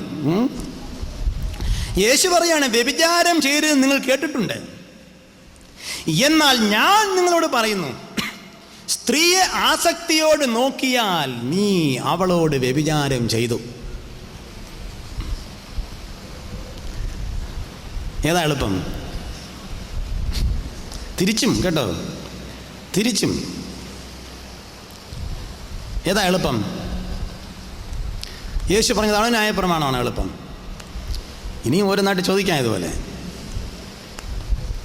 അവിടെ പറയുന്നു, നിന്റെ കൈ നിനക്ക് ഇടർച്ച വരുത്തിയാൽ, ന്യായപ്രമാണം അനുസരിച്ച് നിന്റെ കാലോ കയ്യോ കുഴപ്പമുണ്ടാക്കുന്നെങ്കിൽ ഒരു ആടിനെ കൊണ്ടുപോയി യാഗം കഴിച്ചാൽ മതി. കർത്താവ് പറയുന്നു, നിന്റെ കൈ ഇടർച്ച വരുത്തിയാൽ ആടിനെ അല്ല യാഗം കഴിക്കേണ്ടത്, നിന്റെ കൈ അങ്ങ് വെട്ടിക്കള. കണ്ണാണ് കുഴപ്പമെങ്കിൽ കണ്ണങ്ങ് ചൂർന്ന് കള. രണ്ട് കണ്ണുള്ളവനായി സ്വർഗത്തിൽ നരകത്തിൽ പോകുന്നതിനേക്കാളും രണ്ട് കണ്ണില്ലാത്തവനായി സ്വർഗത്തിൽ പോകുന്നതാണ് നല്ലത്. ഏതാ എളുപ്പം? യേശു കർത്താവ് ന്യായപ്രമാണം മതിയായിരുന്നെങ്കിൽ ഇത്രയും കഠിനമായിട്ട് ഉപദേശിക്കില്ലായിരുന്നു. അപ്പോൾ ആൾക്കാർ പറഞ്ഞു, നിന്റെ ഉപദേശം കഠിനമാണ്. യേശു പറഞ്ഞു, എൻ്റെ വഴി ഇടുക്കവും ഞെരുക്കവുമാണ്, ഞെരുങ്ങിയ വാതിലിലൂടെ കടക്കുവാൻ പോരാടുവിൻ. ഇംഗ്ലീഷ് ഇരിക്കുന്ന സ്ട്രൈവ് ഓൺ എന്നാണ്. ഒരു പോരാട്ടമാണ് ആവശ്യം. നമുക്ക് പോരാട്ടമുള്ളത് പിശാചിനോടുണ്ടെന്ന് പൗലോസ് പറയുന്നു. ഉണ്ട് നമുക്കല്ലേ. നമ്മൾ പോരാടേണ്ടത് നമ്മളോട് തന്നെയാണ്. ഇതിലൂടെ കടക്കാൻ നമ്മുടെ പുറത്തെ മനുഷ്യൻ സമ്മതിക്കുന്നില്ല. അതുകൊണ്ട് അവനോടാണ് പോരാടി ജയിച്ച് ഈ ഇടുങ്ങിയ വാതിലൂടെ കടക്കേണ്ടത്. വിശാലമായ വഴിയെ ധാരാളം പേര് പോകുന്നു. അപ്പം യേശുവിൻ്റെ ഉപദേശം പഴയ നിയമത്തേക്കാൾ ന്യായപ്രമാണത്തേക്കാൾ എളുപ്പമല്ല. ന്യായപ്രമാണം അപൂർണമായതുകൊണ്ട് കർത്താവ് അതിനെ പൂർത്തീകരിക്കുകയാണ്. അപ്പോൾ ഒരു ചോദ്യം ചോദിച്ചു, അങ്ങനെയെങ്കിൽ രക്ഷിക്കപ്പെടാൻ ആർക്ക് കഴിയും? അപ്പോൾ കർത്താവ് പറഞ്ഞു, മനുഷ്യന് അസാധ്യമാണ്, എന്നാൽ ദൈവത്തിന് സാധിക്കും. അതിൻ്റെ അർത്ഥം എന്താ? ദൈവം രക്ഷിക്കപ്പെടുമെന്നല്ല, ദൈവത്തിന് നിന്നെ അങ്ങനെ നടത്താൻ കഴിയും എന്നർത്ഥം. നീ ആഗ്രഹിച്ചാൽ. എങ്ങനെ? എന്താണ് അർത്ഥം? അതിൻ്റെ അർത്ഥം എന്താ? ഇതെല്ലാം ചെയ്താലും എല്ലാം ദൈവം അങ്ങ് മറന്ന് നിന്നെ സ്വർഗത്തിൽ കൊണ്ടുപോകുമെന്നല്ല, ഇത് ചെയ്യാതെ നിന്നെ കാക്കാൻ ദൈവത്തിന് കഴിയും. അതാണ് അതിൻ്റെ അർത്ഥം. മുമ്പിലേക്ക് പോകാം. ലൂക്കോസ് വിശേഷം 9-ാം അധ്യായം 55-56 വാക്യം. ലൂക്കോസ് വിശേഷം 9, അതിൻ്റെ ആ കോണ്ടെക്സ്റ്റ് മൊത്തം വായിച്ചാലേ മനസ്സിലാവുള്ളൂ. ഒരിക്കൽ കർത്താവ് യേശുവിൻ്റെ ശിഷ്യന്മാരോട് യേശു പറഞ്ഞു, നിങ്ങൾ യെരുശലേമിലേക്ക് പോകാൻ പറഞ്ഞു. എനിക്ക് മുൻപ് യെരുശലേമിലേക്ക് പോകുവിൻ, ഞാൻ അങ്ങോട്ട് വരുന്നുണ്ട്. ഇവർ ശമരിയ വഴി യെരുശലേമിലേക്ക് പോകാൻ തീരുമാനിച്ചു. ഡയറക്റ്റ് റോഡ് വേറെ ഉണ്ട്, എന്നാലും അവർ വിചാരിച്ചു ശമരിയ വഴി പോകാം. ശമരിയ വഴി പോയിട്ട് അവർ ശമരിയയിൽ പോയി യേശുവിന് വേണ്ടി ഒരു മീറ്റിംഗ് വിളിച്ചു കൂട്ടി. യേശുവിന് വേണ്ടി വട്ടം കൂട്ടി എന്നാണ് എഴുതിയിരിക്കുന്നത്. എന്ത് വട്ടം കൂട്ടി എന്ന് പറയത്തില്ല. They were planning to do something for Jesus. അപ്പോൾ ഇവർ പോയി പറഞ്ഞു, ഗുരു വരികയാണ്, യെരുശലേമിലേക്ക് പോവുകയാണ്, അതുകൊണ്ട് നമുക്കൊരു ഫെലോഷിപ്പ് നമുക്ക് കൂടാം. ചായ കൊടുത്ത് വിടാം, ഒരു ദിവസം താമസിക്കട്ടെ യേശു. അപ്പോൾ ശമരി പറഞ്ഞു വളരെ നല്ലതാണ്, വളരെ സന്തോഷം. ശമരിയർ, യഹൂദന്മാർ ശമരിയരെ പറയുന്നത് നായ്ക്കളെന്നാണ്. അപ്പോൾ യഹൂദന്മാരും ശമരിയരും തമ്മിൽ ബന്ധമില്ലാത്ത കാലമാണ്. അപ്പോൾ ഇത് കേട്ടപ്പോൾ ശമരിയർക്ക് വലിയ സന്തോഷം തോന്നി. കാരണം ശമരിയയിൽ മുൻപ് യേശു പോയിട്ടുണ്ട്, ശമരിയക്കാരി സ്ത്രീയോട് സംസാരിച്ചിട്ടുണ്ട്. അതിലൂടെ അവർ എല്ലാവരും യേശുവിനെ കുറിച്ച് കേട്ടിട്ടുണ്ട്. പിന്നെ യേശു തൻ്റെ ഉപമകളിലെല്ലാം മനഃപൂർവ്വം ശമരിയരുടെ വാക്ക് ഉപയോഗിച്ചിട്ടുണ്ട്, അവരെ കൂടുതൽ സ്നേഹിക്കുന്നത് മനസ്സിലാക്കി കൊടുക്കാനായിട്ട്. അതുകൊണ്ട് ശമരിയക്കാർക്ക് തോന്നി ശരി ഒരു കൂട്ടം ഉണ്ടാക്കി കളയാം. എന്നിട്ട് അവർ ചോദിച്ചു, ശരി ഓക്കെ, ഞങ്ങൾ അറേഞ്ച് ചെയ്യാം പ്രോഗ്രാമെല്ലാം, പക്ഷേ എന്താണ് ഗുരുവിൻ്റെ പ്ലാൻ, എന്താ പ്രോഗ്രാം എന്ന് ചോദിച്ചു. അപ്പോൾ അവർ പറഞ്ഞു, യേശു ശമരിയയിൽ നിന്ന് യെരുശലേമിലേക്ക് പോവുകയാണെന്ന് പറഞ്ഞു. യെരുശലേമിലേക്ക് യേശു പോകുന്നു എന്ന് കേട്ടപ്പോൾ ശമരിയർക്ക് ഇഷ്ടപ്പെട്ടില്ല. അപ്പോൾ ശമരിയക്കാർ പറഞ്ഞു, ഇപ്പോഴും യേശുവിന് ഇഷ്ടം അങ്ങ് യഹൂദന്മാരെ തന്നെ ഇവിടെ വരുന്നെന്നൊക്കെ പറയണമെങ്കിലും. അതുകൊണ്ട് ശമരിയക്കാർ പറഞ്ഞു, ഇവിടെ വട്ടം കൂട്ടാൻ പറ്റത്തില്ല. ഇത് കേട്ടപ്പോൾ യേശുവിൻ്റെ ശിഷ്യന്മാർക്ക് സങ്കടം വന്നു, ദേഷ്യം വന്നു. അവർ വന്ന് യേശുവിനോട് പറയുകയാണ്, ഗുരു, നിനക്ക് വേണ്ടി വട്ടം കൂട്ടാൻ പറഞ്ഞപ്പോൾ അവർ പറ്റത്തില്ലെന്ന് പറയുന്നു. അതുകൊണ്ട് ഏലിയാവ് ചെയ്തതുപോലെ സ്വർഗത്തിൽ നിന്ന് അഗ്നി ഇറക്കി അവരെ നശിപ്പിക്കാൻ കൽപ്പിക്കട്ടെ എന്ന് ചോദിച്ചു. ഏലിയാവ് ചെയ്തതുപോലെ നോക്കുക. അപ്പം യേശു ഉടനെ അവരുടെ മുഖത്ത് നോക്കി പറയുകയാണ്, നിങ്ങൾ എന്ത് ആത്മാവ് കൊണ്ടാണ് ഇത് സംസാരിക്കുന്നത് നിങ്ങൾ അറിയുന്നില്ലല്ലോ. മനുഷ്യപുത്രൻ ആരുടെയും പ്രാണനെ നശിപ്പിക്കാനല്ല, രക്ഷിക്കാനത്രേ വന്നത്. അപ്പം അത് കേട്ട യോഹന്നാൻ വേണമെങ്കിൽ തിരിച്ചു ചോദിക്കാമായിരുന്നു യേശുവിനോട്, അങ്ങനെയെങ്കിൽ യേശുവേ, ഏലിയാവ് എന്ത് ആത്മാവ് കൊണ്ടാണ് അങ്ങനെ ചെയ്തതെന്ന് ചോദിച്ചൂടെ? ഏലിയാവ് ചെയ്തതുപോലെ എന്നാണ് യോഹന്നാൻ പറഞ്ഞത്, തിരിച്ചു ചോദിക്കാൻ വേണമെങ്കിൽ. അഥവാ അങ്ങനെ ചോദിച്ചിരുന്നെങ്കിൽ യേശു പറയുമായിരുന്നു, ഏലിയാവ് പഴയ നിയമ പ്രവാചകന്മാരാണ് കുഞ്ഞുങ്ങളെ. അദ്ദേഹം ന്യായപ്രമാണം അനുസരിച്ച് ജീവിച്ച ആളാണ്. അദ്ദേഹത്തിൻ്റെ കാലഘട്ടത്തിൽ പ്രവർത്തിച്ച ആത്മാവല്ല ഇപ്പോൾ പ്രവർത്തിക്കുന്നത്. പരിശുദ്ധാത്മാവിൻ്റെ വ്യത്യസ്ത പ്രക്രിയയാണ്, വ്യത്യസ്ത മാനിഫെസ്റ്റേഷനാണ് ഇപ്പോൾ നടക്കേണ്ടത്.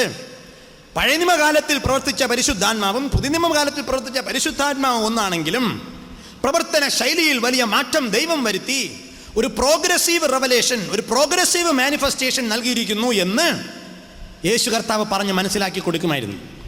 പക്ഷെ അവർക്കത് മനസ്സിലായി ഏത് ആത്മാവെന്ന് ചോദിച്ചപ്പോൾ. അപ്പൊ യേശുവിൻ്റെ ശുശ്രൂഷ ഏലിയാവിൻ്റെ ശുശ്രൂഷയെ തന്നെ ഒരു തരത്തിൽ ക്രിട്ടിസൈസ് ചെയ്യുകയാണ് യേശു. ശ്രദ്ധിച്ചു നോക്കുക, നിങ്ങൾ എന്ത് ആത്മാവ് കൊണ്ടാണ് ഇത് പറയുന്നത്? അപ്പോൾ ഏലിയാവിൻ്റെ ശുശ്രൂഷ അല്ല ഞാൻ ചെയ്യാൻ വന്നതെന്നാണ് യേശു പറയുന്നത്. വ്യത്യസ്തമായ ശുശ്രൂഷയാണ്. ഏലിയാവ് 400 പേരെ കൊന്നു, സ്വർഗത്തിൽ നിന്ന് അഗ്നി ഇറക്കി ആൾക്കാരെ ദഹിപ്പിക്കുവാൻ വേണ്ടി പ്രാർത്ഥിച്ചു, അതൊക്കെ ദൈവം ചെയ്തു കൊടുത്തു. പക്ഷെ പുതിയ നിയമത്തിൽ അങ്ങനെ അല്ലെന്നാണ്. യോഹന്നാൻ സ്നാപകൻ പ്രസംഗിച്ചത് എന്താ? യോഹന്നാൻ സ്നാപകൻ പറഞ്ഞു, എൻ്റെ പിന്നാലെ ഒരുവൻ വരുന്നു, അവൻ്റെ ചെരുപ്പിൻ്റെ വാറ് കുനിഞ്ഞഴിപ്പാൻ ഞാൻ യോഗ്യനല്ല.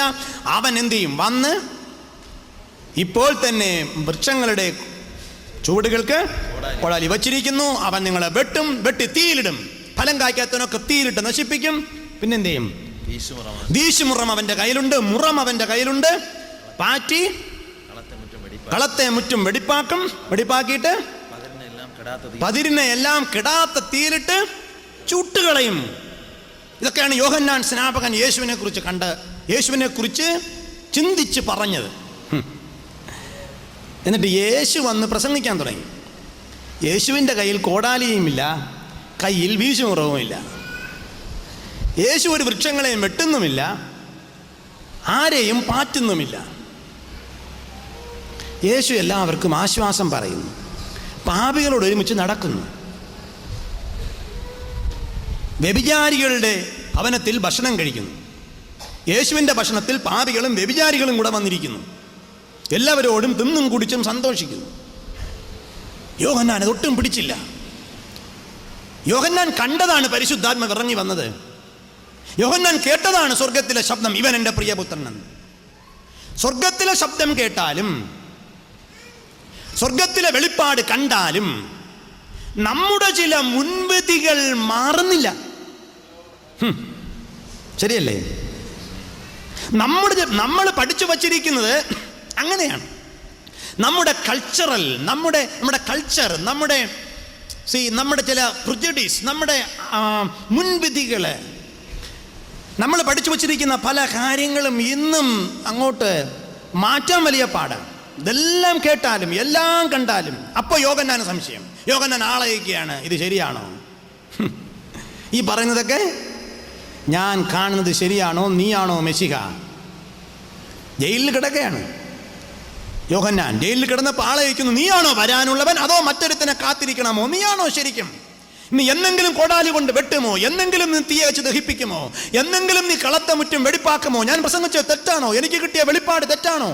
യോഹന്നാന്റെ കാലം വരെയാണ്. യോഹന്നാൻ ന്യായപ്രമാണ കാലത്തിലുള്ള ആളാ.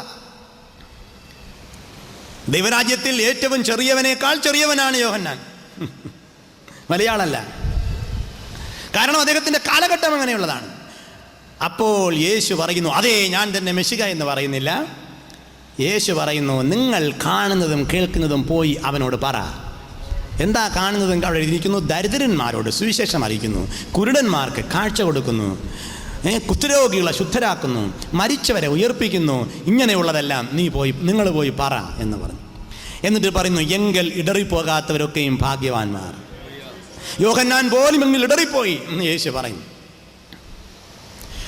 യേശുവിന് വേണ്ടി വഴിയൊരുക്കാൻ വന്നവന് പോലും യേശുവിനെ ഉൾക്കൊള്ളാൻ കഴിഞ്ഞില്ല. യേശുവിൻ്റെ ഉപദേശങ്ങളെ മനസ്സിലായില്ല, ശുശ്രൂഷകളെ മനസ്സിലായില്ല.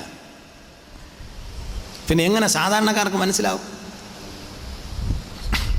ചില കാര്യങ്ങൾ ഞാൻ നിങ്ങളോട് പറയുന്നില്ലെന്നേ ഉള്ളൂ. ശ്രദ്ധയോടെ ഞാൻ ഒരു വാതിൽ നിങ്ങൾക്ക് കൊണ്ട് തുറന്നിട്ട് തരുന്നു. ഇനി നിങ്ങൾ കൂടുതൽ വായിച്ച് മനസ്സിലാക്കിയാൽ ഒരുപാട് കാര്യങ്ങൾ യേശുവിനെ കുറിച്ച് നിങ്ങൾക്ക് മനസ്സിലാവും. നമ്മൾ ഇത്രയും കാലം ധരിച്ചു വച്ചിരിക്കുന്ന യേശുവേ അല്ല ഈ യേശു എന്ന് മനസ്സിലാവും. അതിന് ദൈവം നിങ്ങളെ സഹായിക്കട്ടെ. ഹല്ലേലൂയ. നമുക്ക് മുമ്പിലേക്ക് പോകാം. പിന്നെയും ശമര്യക്കാരൻ്റെ ഉപമ നോക്കുക. ആരാ വന്ന് യേശുവിനോട് ചോദിക്കുന്നത്, എൻ്റെ സ്നേഹിതൻ ആരെന്ന്? ആദ്യം ചോദിച്ചത് അതല്ല, അവിടെയും നിത്യജീവൻ അവകാശത്തെ. അപ്പം കൽപ്പന പ്രാമാണിക്കാം. എന്താണ് കൽപ്പന? നിന്റെ ദൈവമായ കർത്താവിൻ്റെ പൂർണ്ണ ഹൃദയത്തോടും പൂർണ്ണ ഉത്തരം പറയുന്നത് ഇത് തന്നെയാണ്. ന്യായശാസ്ത്രി, the expert in the law. അപ്പം ചോദിക്കുകയാണ്, നീ അങ്ങനെയാണെങ്കിൽ അങ്ങനെ ചെയ്യ്. അപ്പം ചോദിക്കുകയാണ്, ആരാണ് എൻ്റെ കൂട്ടുകാരൻ? ന്യായശാസ്ത്രി, എക്സ്പേർട്ട് ഇൻ ന്യായപ്രമാണം. ന്യായപ്രമാണത്തിലെ ശാസ്ത്രിക്ക് വെളിപ്പാട് പൂർണ്ണമായിരുന്നെങ്കിൽ ആ ചോദ്യം യേശുവിനോടൊക്കെ പോയി ചോദിക്കേണ്ട കാര്യമില്ല. എൻ്റെ കൂട്ടുകാരൻ ആരെന്ന് പരീക്ഷിക്കാൻ ചോദിച്ചതാ, അറിഞ്ഞും കൂടാ. യേശു കഥ പറയുകയാണ്. അവിടെ പറയുന്ന കഥ ശ്രദ്ധിക്കുക. ആദ്യം ഒരു പുരോഹിതൻ അതുവഴി പോയി, പിന്നെ ഒരു ലേവ്യൻ പോയി, പിന്നെ ഒരു ശമര്യക്കാരൻ പോയി. പുരോഹിതനും ലേവ്യനും കാണിക്കുന്നത് പഴയ നിയമമാണ്, ന്യായപ്രമാണമാണ്. ആ കാലഘട്ടത്തിൽ ചെയ്യാൻ പറ്റിയില്ലെന്നാണ്. മുമ്പിലേക്ക് പോകാം. പിന്നെയും യേശു കർത്താവിനെ നോക്കുക. പഴയ നിയമപ്രകാരം യഹൂദൻ എന്ന് പറയുന്നവൻ വലിയ ജാതിയാണ്. യഹൂദന് മാത്രമാണ് ദൈവത്തിൻ്റെ വെളിപ്പാടുകൾ പഴയ നിയമപ്രകാരം.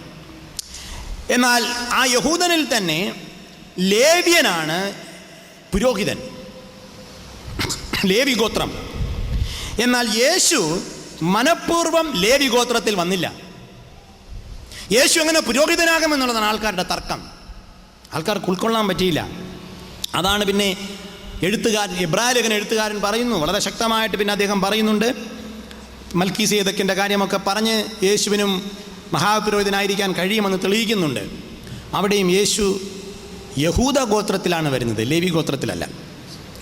യേശു കർത്താവിൻ്റെ ഉപമകളിൽ വേറെ ചിലത് നോക്കുക. മത്തായി സുവിശേഷം 21-ാം അധ്യായം 33 മുതൽ 44 വരെയുള്ള വാക്യങ്ങളിൽ, 33 മുതൽ 44 വരെയുള്ള വാക്യങ്ങളിൽ പറയുന്നു, ഒരു ഉപമ പറയുന്നു. അവിടെയും യഹൂദന്മാരും ന്യായപ്രമാണത്തെക്കാൾ ജാതികളെ ഉയർത്തി വയ്ക്കുന്നു കർത്താവ് യേശുവിൻ്റെ കാലഘട്ടത്തിന് ശേഷം. ഉപമ ഇതാണ്: ഒരു മനുഷ്യൻ്റെ മുന്തിരിത്തോട്ടം നട്ടുണ്ടാക്കി അത് കുടിയാന്മാരെ ഏൽപ്പിച്ചിട്ട് കടന്നുപോയി. കുറേ സമയം കഴിഞ്ഞ് അതിൻ്റെ ഫലം തിരഞ്ഞ് ആൾക്കാരെ അയക്കുകയാണ്. വന്നവരെ എല്ലാം ഇവന്മാർ ഓടിച്ചു വിട്ടു. ഒടുവിൽ സ്വന്തം പുത്രൻ തന്നെ വന്നു, പുത്രനെ തല്ലിക്കൊന്ന് വെളിയിൽ കളഞ്ഞു. എന്നിട്ട് യേശു പറയുകയാണ്, അങ്ങനെയാണെങ്കിൽ ആ ഉടമസ്ഥൻ എന്ത് ചെയ്യും? ഉടമസ്ഥൻ വന്ന് ഇവരെ ഈ മുന്തിരിത്തോട്ടം ഏൽപ്പിച്ച എല്ലാവരെയും പുറത്താക്കിയിട്ട് ഈ മുന്തിരിത്തോട്ടം വേറെ ആൾക്കാർക്ക് കൊടുക്കും.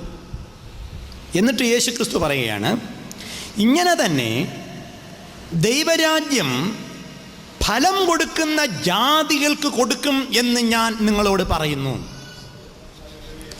ജാതികൾക്ക് ന്യായപ്രമാണം അനുസരിച്ച് ഒരു വലിയ ജാതി അല്ലെങ്കിൽ ദൈവത്തിൻ്റെ പ്രത്യേക ജാതി എന്ന് പറയുന്ന യഹൂദ ജാതിക്ക് മാറ്റി ആരാണോ ഫലം കൊടുക്കുന്നത് അവർക്കെടുത്ത് കൊടുക്കുമെന്ന്. കർമ്മം കൊണ്ട് അവൻ യഹൂദനായി തീരാമെന്ന് ആർക്ക് വേണമെങ്കിലും. അപ്പൊ ന്യായപ്രമാണത്തിൻ്റെ കാലം കഴിഞ്ഞുവെന്ന് യേശുവോട് വ്യക്തമാക്കുകയാണ്. ഞാനൊരു പുതിയ ജാതിക്ക് കൊടുക്കുമെന്ന്, ഫലം കൊടുക്കുന്ന ജാതി, അതാരായാലും ശരി. ഇവിടെ നിന്ന് ഒരു കാര്യം മനസ്സിലാക്കണം, നമ്മൾ പഴയ നിയമപ്രകാരമുള്ള ഒരു പ്രത്യേകം ആൾക്കാരുടെ കയ്യിൽ മാത്രമല്ല ദൈവത്തിൻ്റെ വെളിപ്പാടുകളും ന്യായപ്രമാണവും ഇരിക്കുന്നതെന്ന് കർത്താവ് അവിടെയും പറയുകയാണ്. എന്നിട്ട് വളരെ ശക്തമായൊരു സ്റ്റേറ്റ്മെൻറ്റ് പറയുന്നു, അങ്ങനെ മുൻപന്മാർ പിൻപന്മാരും പിൻപന്മാർ മുൻപന്മാരുമാകുന്നു. ആ കോണ്ടെക്സ്റ്റിൽ വേറൊരു കാര്യം കൂടെ പറയട്ടെ. ശതാധിപൻ എന്ന് പറഞ്ഞാൽ റോമനാണ്. റോമിലെ ആളാണ്, യഹൂദനല്ല. അയാളുടെ വിശ്വാസം കണ്ടിട്ട് മത്തായി 8:10 മുതൽ 12 വാക്യങ്ങളിൽ പറയുന്നു, വിശ്വാസം കണ്ടിട്ട് പറയും, ഇത്ര വലിയ വിശ്വാസം ഞാൻ ഇസ്രായേലിൽ കൂടെ കണ്ടിട്ടില്ല. നോക്കുക, അപ്പൊ യഹൂദനായതുകൊണ്ടോ പരിച്ഛേദനയേറ്റതുകൊണ്ടോ ഇസ്രായേലിനായതുകൊണ്ടോ ദൈവത്തിൽ വിശ്വാസം ഉണ്ടാകണമെന്നില്ല. ഇത്ര വലിയ വിശ്വാസം. യേശു പറയുന്നു, ഇത്രയും വർഷം ഞാൻ കണ്ടതിൽ യഹൂദന്മാരിലുള്ള എല്ലാവരെക്കാളും വിശ്വാസം ഇവനുണ്ട്. കണ്ടോ ന്യായപ്രമാണത്തിൻ്റെ പ്രവൃത്തിയെ കർത്താവ് തകർക്കുന്നത്. ഒരു കനാന്യ സ്ത്രീ വന്നു, നമുക്കറിയാം, മകളുടെ സൗഖ്യം ചോദിച്ചുകൊണ്ട്. മത്തായി സുവിശേഷം 15:28. അവളോടും പറയുകയാണ്, സ്ത്രീയെ നിന്റെ വിശ്വാസം വലിയത്, നിന്റെ ഇഷ്ടം പോലെ നിനക്ക് ഭവിക്കട്ടെ. ഒരു ബ്ലാങ്ക് ചെക്ക് കൊടുക്കുകയാണ് കർത്താവ്. അങ്ങനെ ആർക്കും കൊടുത്തിട്ടില്ല. നിന്റെ ഇഷ്ടം പോലെ നിനക്ക് ഭവിക്കട്ടെ. അപ്പോൾ പഴയ നിയമത്തിലെ ചിന്തകളെല്ലാം കർത്താവ് മാറ്റുകയാണ്. കർത്താവിൻ്റെ രാജ്യം എല്ലാവർക്കും ഉള്ളതാണ്. അവിടെ ജാതിയില്ല, മതമില്ല. ദൈവരാജ്യം, നീതിയുടെ രാജ്യം, സ്നേഹത്തിൻ്റെ രാജ്യം.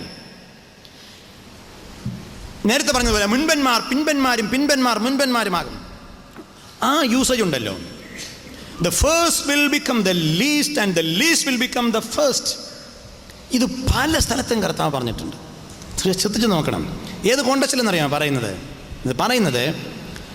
പിന്നെ ദൈവരാജ്യത്തെക്കുറിച്ച് പറയുമ്പോൾ എവിടെയൊക്കെ ദൈവരാജ്യത്തെക്കുറിച്ച് പറയുമോ അവിടെ അവസാനം പറയും, എങ്കിലും മുൻപന്മാർ പിൻപന്മാരും പിൻപന്മാർ മുൻപന്മാരുമാകും. എങ്കിലും ചേർത്ത് പറയും. മത്തായി സുവിശേഷം 19:30, മർക്കോസ് സുവിശേഷം 10:31, 21, 28 മുതൽ 32 വരെ മത്തായി ഇവിടെ എല്ലാം പറയുന്നുണ്ട്. 2 മക്കളുടെ പറയുമ്പോൾ പറയുന്നു, ഒരു അപ്പൻ 2 മക്കളുണ്ടായിരുന്നു. മൂത്ത മകനോട് പറഞ്ഞു, മകനെ നീ പോയി മുന്തിരിത്തോട്ടത്തിൽ ജോലിക്ക് പോകണം. മൂത്ത മകൻ പറഞ്ഞു, യേശു പറഞ്ഞു ഉപമയാണ്. മൂത്ത മകൻ പറഞ്ഞു, എനിക്ക് പോകാൻ പറ്റത്തില്ല. അപ്പം രണ്ടാമത്തെ മോൻ്റെ അടുക്ക പോയി പറഞ്ഞു, മോനെ നീ പോകണം ജോലിക്ക്. അവൻ പറഞ്ഞു, ഞാൻ പോകാം അപ്പ. എന്നിട്ട് യേശു പറയാണ്, പോകാൻ പറ്റത്തില്ല എന്ന് പറഞ്ഞവൻ അനുദപിച്ച് പോയി, ഞാൻ പോകാം എന്ന് പറഞ്ഞവൻ പോയതുമില്ല. മൂത്ത മകൻ എന്ന് പറയുന്നത് ഇസ്രായേലിനെ കാണിക്കുന്നു, യഹൂദനെ കാണിക്കുന്നു. ഇന്നത്തെ കോണ്ടക്സ്റ്റിൽ ക്രിസ്ത്യാനികളെ കാണിക്കുന്നു, അല്ലേ? ഞാൻ പോകാം എന്ന് പറയുന്നവൻ. മറ്റവൻ എതിരാണ്. മൂത്തമകൻ എതിരാ. മൂത്തമകൻ എന്ന് പറഞ്ഞാൽ നേരത്തെ വെളിപ്പാട് കിട്ടിയെന്ന് പറയുന്നവൻ നമ്മുടെ ഭാരതീയനെ കാണിക്കുന്നു. വേണമെങ്കിൽ അവൻ ഒരുപക്ഷെ അനുദപിച്ച് പിന്നെ പോയെന്ന് വന്നേക്കാം. ഞാൻ പോകാം കർത്താവേ എന്ന് എല്ലാ യോഗങ്ങളിലും എഴുന്നേറ്റ് തീരുമാനമെടുക്കുന്നവർ ചില പക്ഷേ അവസാനം പോയില്ലെന്നും വന്നേക്കാം. അവിടെയും കർത്താവ് പറയുന്നു, മുൻപന്മാർ പിൻപന്മാരും പിൻപന്മാർ മുൻപന്മാരുമാകും. ഇത് കർത്താവ് പറഞ്ഞു സ്വർഗത്തിലേക്ക് ചെല്ലുമ്പോഴാണ്. സ്വർഗത്തിൽ ചെല്ലുമ്പോൾ നമ്മൾ പ്രതീക്ഷിക്കാത്ത പലരും അവിടെ കാണുമെന്ന്. സ്വർഗത്തിൽ ചെല്ലുമ്പോൾ നമ്മൾ ഒരിക്കലും ചിന്തിക്കാത്ത പലരും അവിടെ ഇരിക്കും. കേട്ടോ, ഇവൻ എന്തായാലും നരകത്തിൽ തന്നെ പോകും എന്ന് ചിന്തിച്ചു കൊണ്ടിരുന്ന നമ്മുടെ വീട്ടിനടുത്തുള്ള പൂജാരിയും ചിലപ്പോൾ സ്വർഗത്തിൽ ഇരിക്കും. അതങ്ങനെ ഇരിക്കും. കർത്താവേ, കണ്ടോ, മനസ്സിൽ ചിന്തിച്ചില്ലേ? ഇപ്പം ഇതാണ് യഹൂദൻ്റെ ചിന്ത, പരീക്ഷ ഭക്തി. അവൻ എങ്ങനെയെങ്കിലും ഇരിക്കട്ടെ എന്നല്ല നമ്മൾ ചിന്തിക്കുന്നത്, അവനും കൂടെ എങ്ങനെയെങ്കിലും ഇരിക്കട്ടെ കർത്താവേ എന്നാണ് നമ്മൾ ചിന്തിക്കേണ്ടത്. ശരി, ഒരിക്കൽ ഒരു മനുഷ്യൻ ഒരാൾ സ്വർഗത്തെക്കുറിച്ച് പറയുക. അപ്പോൾ ഒരാളോട് പറഞ്ഞു, സ്വർഗത്തിൽ 3 അത്ഭുതങ്ങളുണ്ട്, എന്താണെന്ന് ആലോചിച്ച് പറയണമെന്ന് പറഞ്ഞു. അപ്പോൾ ഈ ശിഷ്യൻ കുറേ സമയം ആലോചിച്ചു, 2-3 ദിവസം ആലോചിച്ചു, ഒരു പിടുത്തം കിട്ടുന്നില്ല. അവസാനം തുല്ല് പറഞ്ഞു. എന്ന് പറഞ്ഞാൽ എന്താ, എനിക്കിനി അറിയത്തില്ല. ഗുരുവിൻ്റെ അടുക്കമെന്ന് പറഞ്ഞു, എനിക്ക് പലതും ആലോചിച്ച് പല പുസ്തകങ്ങളും വായിച്ചിട്ട് പക്ഷെ എന്താണെന്ന് മനസ്സിലാകുന്നില്ല. ഒന്ന് പറഞ്ഞു, എനിക്ക് പിടുത്തം കിട്ടുന്നില്ല. അപ്പോൾ ഗുരു പറഞ്ഞു, സ്വർഗത്തിലെ 3 അത്ഭുതം ഇതാണ്. നമ്പർ 1, സ്വർഗത്തിൽ കാണുകയില്ല എന്ന് നീ ചിന്തിക്കുന്ന പലരും നീ അവിടെ പോകുമ്പോൾ കാണും. നമ്പർ 2, ഒരിക്കലും തീർച്ചയായിട്ടും സ്വർഗത്തിലെത്തും എന്ന് നീ വിചാരിക്കുന്ന പലരും അവിടെ ചെല്ലുമ്പോൾ കാണത്തില്ല. നമ്പർ 3, നീ അവിടെ നിൽക്കുന്നതും നിനക്കൊരു അത്ഭുതമായിരിക്കും, നീയും പോകും. അപ്പോൾ പലപ്പോഴും നമ്മൾ ചിന്തിക്കാത്ത പലരും സ്വർഗത്തിൽ കാണും. കർത്താവ് പറഞ്ഞതാ, മുൻപന്മാർ പിൻപന്മാർ. എന്നിട്ട് പറയുന്നുണ്ട്, കിഴക്ക് നിന്നും പടിഞ്ഞാറ് നിന്നും പലരും അന്ന് അബ്രഹാമിനോടുകൂടെ അല്ലെങ്കിൽ പിതാക്കന്മാരുടെ പന്തിയിലിരിക്കുമെന്ന്. കിഴക്ക് നിന്നും പടിഞ്ഞാറ് നിന്നും. ആദ്യം പടിഞ്ഞാറെന്നല്ല പറഞ്ഞത്, മനസ്സിലായോ? ആദ്യം വെസ്റ്റേൺ അല്ല, ആദ്യം കിഴക്കാണ്. നമ്മുടെ രാജ്യമാണ് ഭാരതവും ഏഷ്യയും. ആദ്യം മുൻസ്ഥാനം കൊടുക്കുന്നത് കിഴക്ക് രാജ്യങ്ങൾക്കാണ്. പിന്നെ പടിഞ്ഞാറെന്നും കാണുമായിരിക്കും. കാരണം യേശുവിനെ ആദ്യം അന്വേഷിച്ചിറങ്ങിയതും കിഴക്കുള്ളവരാണ്. Praise the Lord. അതെങ്ങനെ യേശുവിനെ അറിഞ്ഞെന്നറിയാമോ? യേശു ജനിച്ചെന്ന് എങ്ങനെ അറിഞ്ഞു? നക്ഷത്രം കണ്ട്. ഒരു പ്രത്യേക നക്ഷത്രം കണ്ടപ്പോഴവർക്ക് മനസ്സിലായി ദൈവപുത്രൻ ജനിച്ചിരിക്കുന്നെന്ന്. അതെങ്ങനെ മനസ്സിലായി? വീട്ടിൽ പോയി ആലോചിച്ച് നോക്ക്. എല്ലാം പറയാൻ പാടില്ലല്ലോ. എന്നിട്ട് ദൈവത്തെ അന്വേഷിച്ച് പോയവർ കിഴക്ക് നിന്നാണ് അവർ വന്നത്. അവർ ഇന്ത്യക്കാരായിരിക്കാനാണ്. അന്നത്തെ ഇന്ത്യ എന്ന് പറയുന്നത് നമ്മുടെ ഭാരതം, ചൈന, അഫ്ഗാനിസ്ഥാൻ, പാകിസ്ഥാൻ എല്ലാം കൂടി ചേർന്നതാണ്. അയ്യോ, പാകിസ്ഥാൻകാർ കേൾക്കുമോ? ഇതെല്ലാം കൊണ്ട് മഹാഭാരതം എന്നാണ് അതിന് പറഞ്ഞിരിക്കുന്നത്. മഹാഭാരതം, അതാണ് കിഴക്ക്. കിഴക്ക് നിന്നാണ് അവർ അന്വേഷിച്ച് പോയത് ദൈവത്തെ കാണാൻ. കിഴക്കുള്ളവരെപ്പോഴും ദൈവ അന്വേഷികളാണ്. അതുകൊണ്ട് പലരും നമ്മൾ പ്രതീക്ഷിക്കുക. എന്നിട്ട് കർത്താവ് പറയാണ്, ചുങ്കക്കാരും വേശ്യമാരും കൂടെ അന്ന് പന്തിയിരിക്കുന്നത് നിങ്ങൾ കാണും. അന്ന് ചുങ്കക്കാരും വേശ്യം അന്നത്തെ ഒപ്രസ്ഡ്, ഡിജക്റ്റഡ്, ബ്രോക്കൺ, ദളിത് പീപ്പിളാണ്. അന്നത്തെ ഒപ്രസ്ഡ് ആയിട്ടുള്ള, അന്നത്തെ പിന്നെ downtrodden, rejected and dejected സൊസൈറ്റിയാണ് വേശ്യയും ചുങ്കക്കാരും. അതുകൊണ്ട് അങ്ങനെ എടുത്തെടുത്ത് പറയുന്നത്. ഇന്നൊരു പക്ഷേ ഇന്ന് ചുങ്കക്കാരെന്ന് പറയുമ്പോൾ നമ്മൾ ചിന്തിക്കും, അയ്യോ ടാക്സ് കളക്ടറാണോ? ഇന്ന് വേറെയാ. ഇന്ന് സമൂഹം അതുപോലെ ഡിജക്റ്റായി, സമൂഹത്താൽ ത്യജിക്കപ്പെട്ട് ഒപ്രസ്ഡായിട്ട് കിടക്കുന്ന, നമ്മൾ ഒരിക്കലും പോകത്തില്ലെന്ന് ചിന്തിക്കുന്നവരായിരിക്കും അവിടെ ചെല്ലുന്നതെന്ന്. അങ്ങനെയുള്ള ഏത് സമൂഹത്തെ വേണമെങ്കിലും നിങ്ങൾക്ക് ആ ഭാഗം പൂരിപ്പിച്ച് ചിന്തിക്കാം.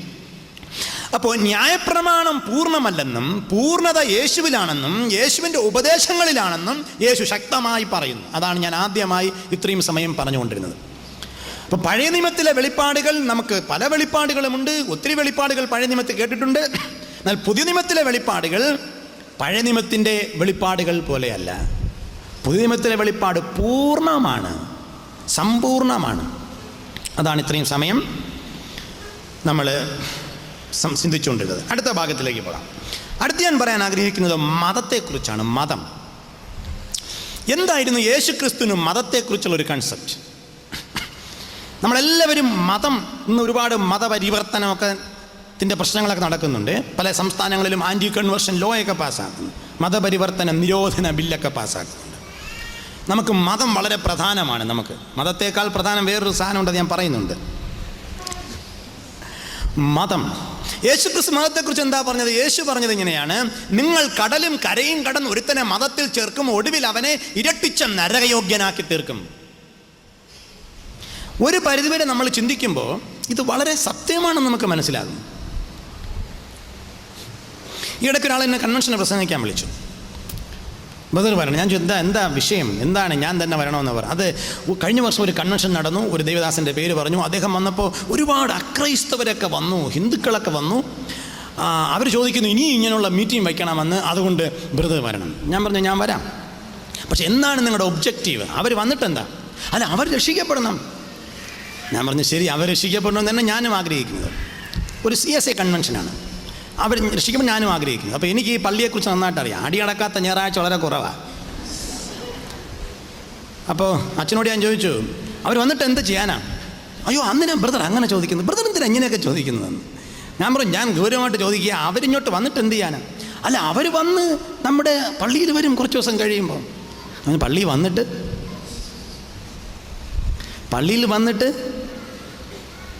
നിങ്ങളെപ്പോലെ കള്ളന്മാരായി മാറും. അവർക്കിപ്പോൾ കുറച്ചെങ്കിലും ദൈവഭക്തിയുണ്ട്, കുറച്ചെങ്കിലും ദൈവാന്വേഷികളാവർ. ഇവിടെ വരുമ്പോൾ അവർക്ക് കാര്യങ്ങൾ മനസ്സിലാകും, സത്യത്തിൽ നിന്ന് അവർ മാറിപ്പോകും. അതാണ് ഇന്നലെ ഞാൻ ചോദിച്ചത്.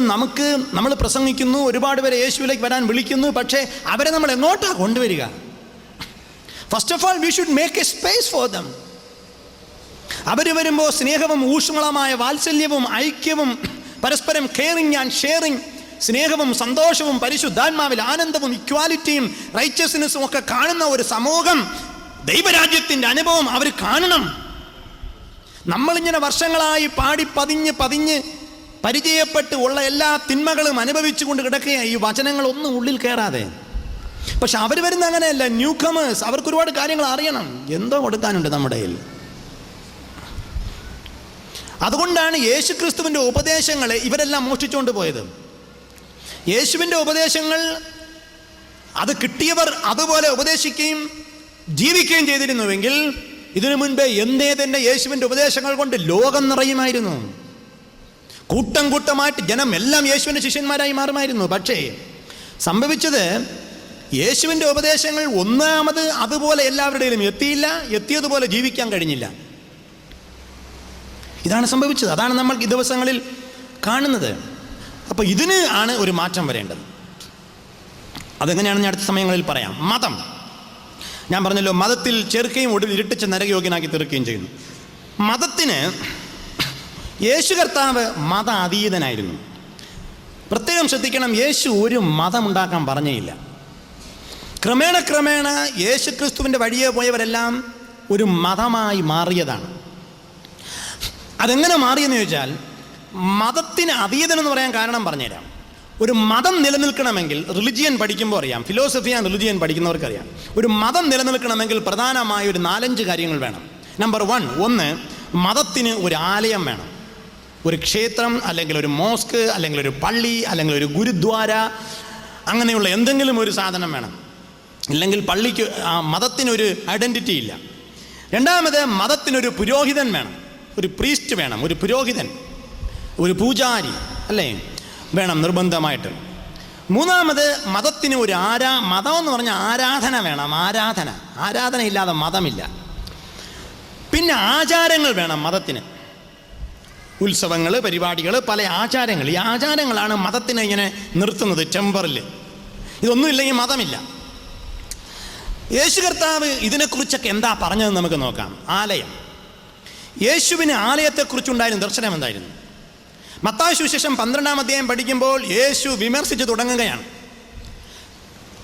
ദേവാലയത്തിൽ യേശു പോയി വരണ്ട കൈയുള്ള മനുഷ്യനെ സൗഖ്യമാക്കിയപ്പോൾ പരീശന്മാരും ശാസ്ത്രിമാരും ചോദിക്കുകയാണ്, പിന്നെ ഇത് ശബത്ത് ദിവസമാണ്, നീ എങ്ങനെ സൗഖ്യമാക്കി? യേശു പറയാണ്, യാഗത്തിലല്ല കരുണയിലാണ് ഞാൻ പ്രസാദിക്കുന്നത്. നിങ്ങൾ പഠിക്കണം. ഇവിടെ ഒരുത്തനുണ്ട്, അവൻ ആലയത്തേക്കാൾ വലിയവനാണ്.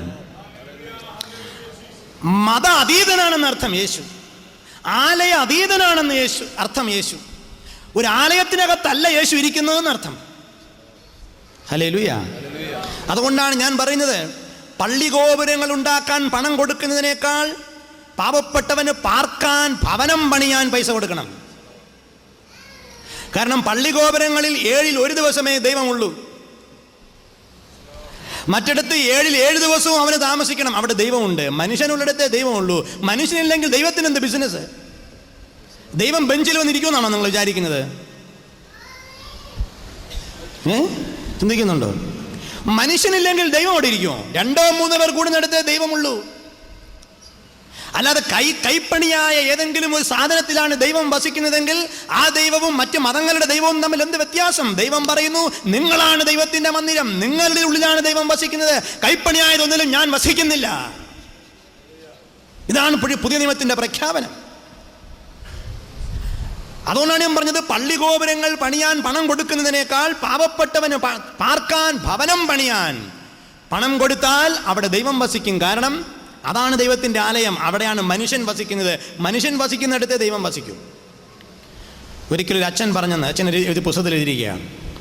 അച്ഛൻ ഭവനത്തിൽ നിന്ന് പള്ളി ആരാധന നടത്താൻ പോവുകയാണ്. അന്ന് പറഞ്ഞെന്ന് കർത്താവിനോട്, കർത്താവേ, ഞാൻ പള്ളിയിൽ പോയിട്ട് വരട്ടെ, നീ ഇവിടെ ഇരിക്കുന്നു, അങ്ങോട്ട് വരണ്ടെന്ന്. ഒരു പുസ്തകത്തിൽ വായിച്ചത് അച്ഛൻ എഴുതിയിരിക്കുന്നതാണ്.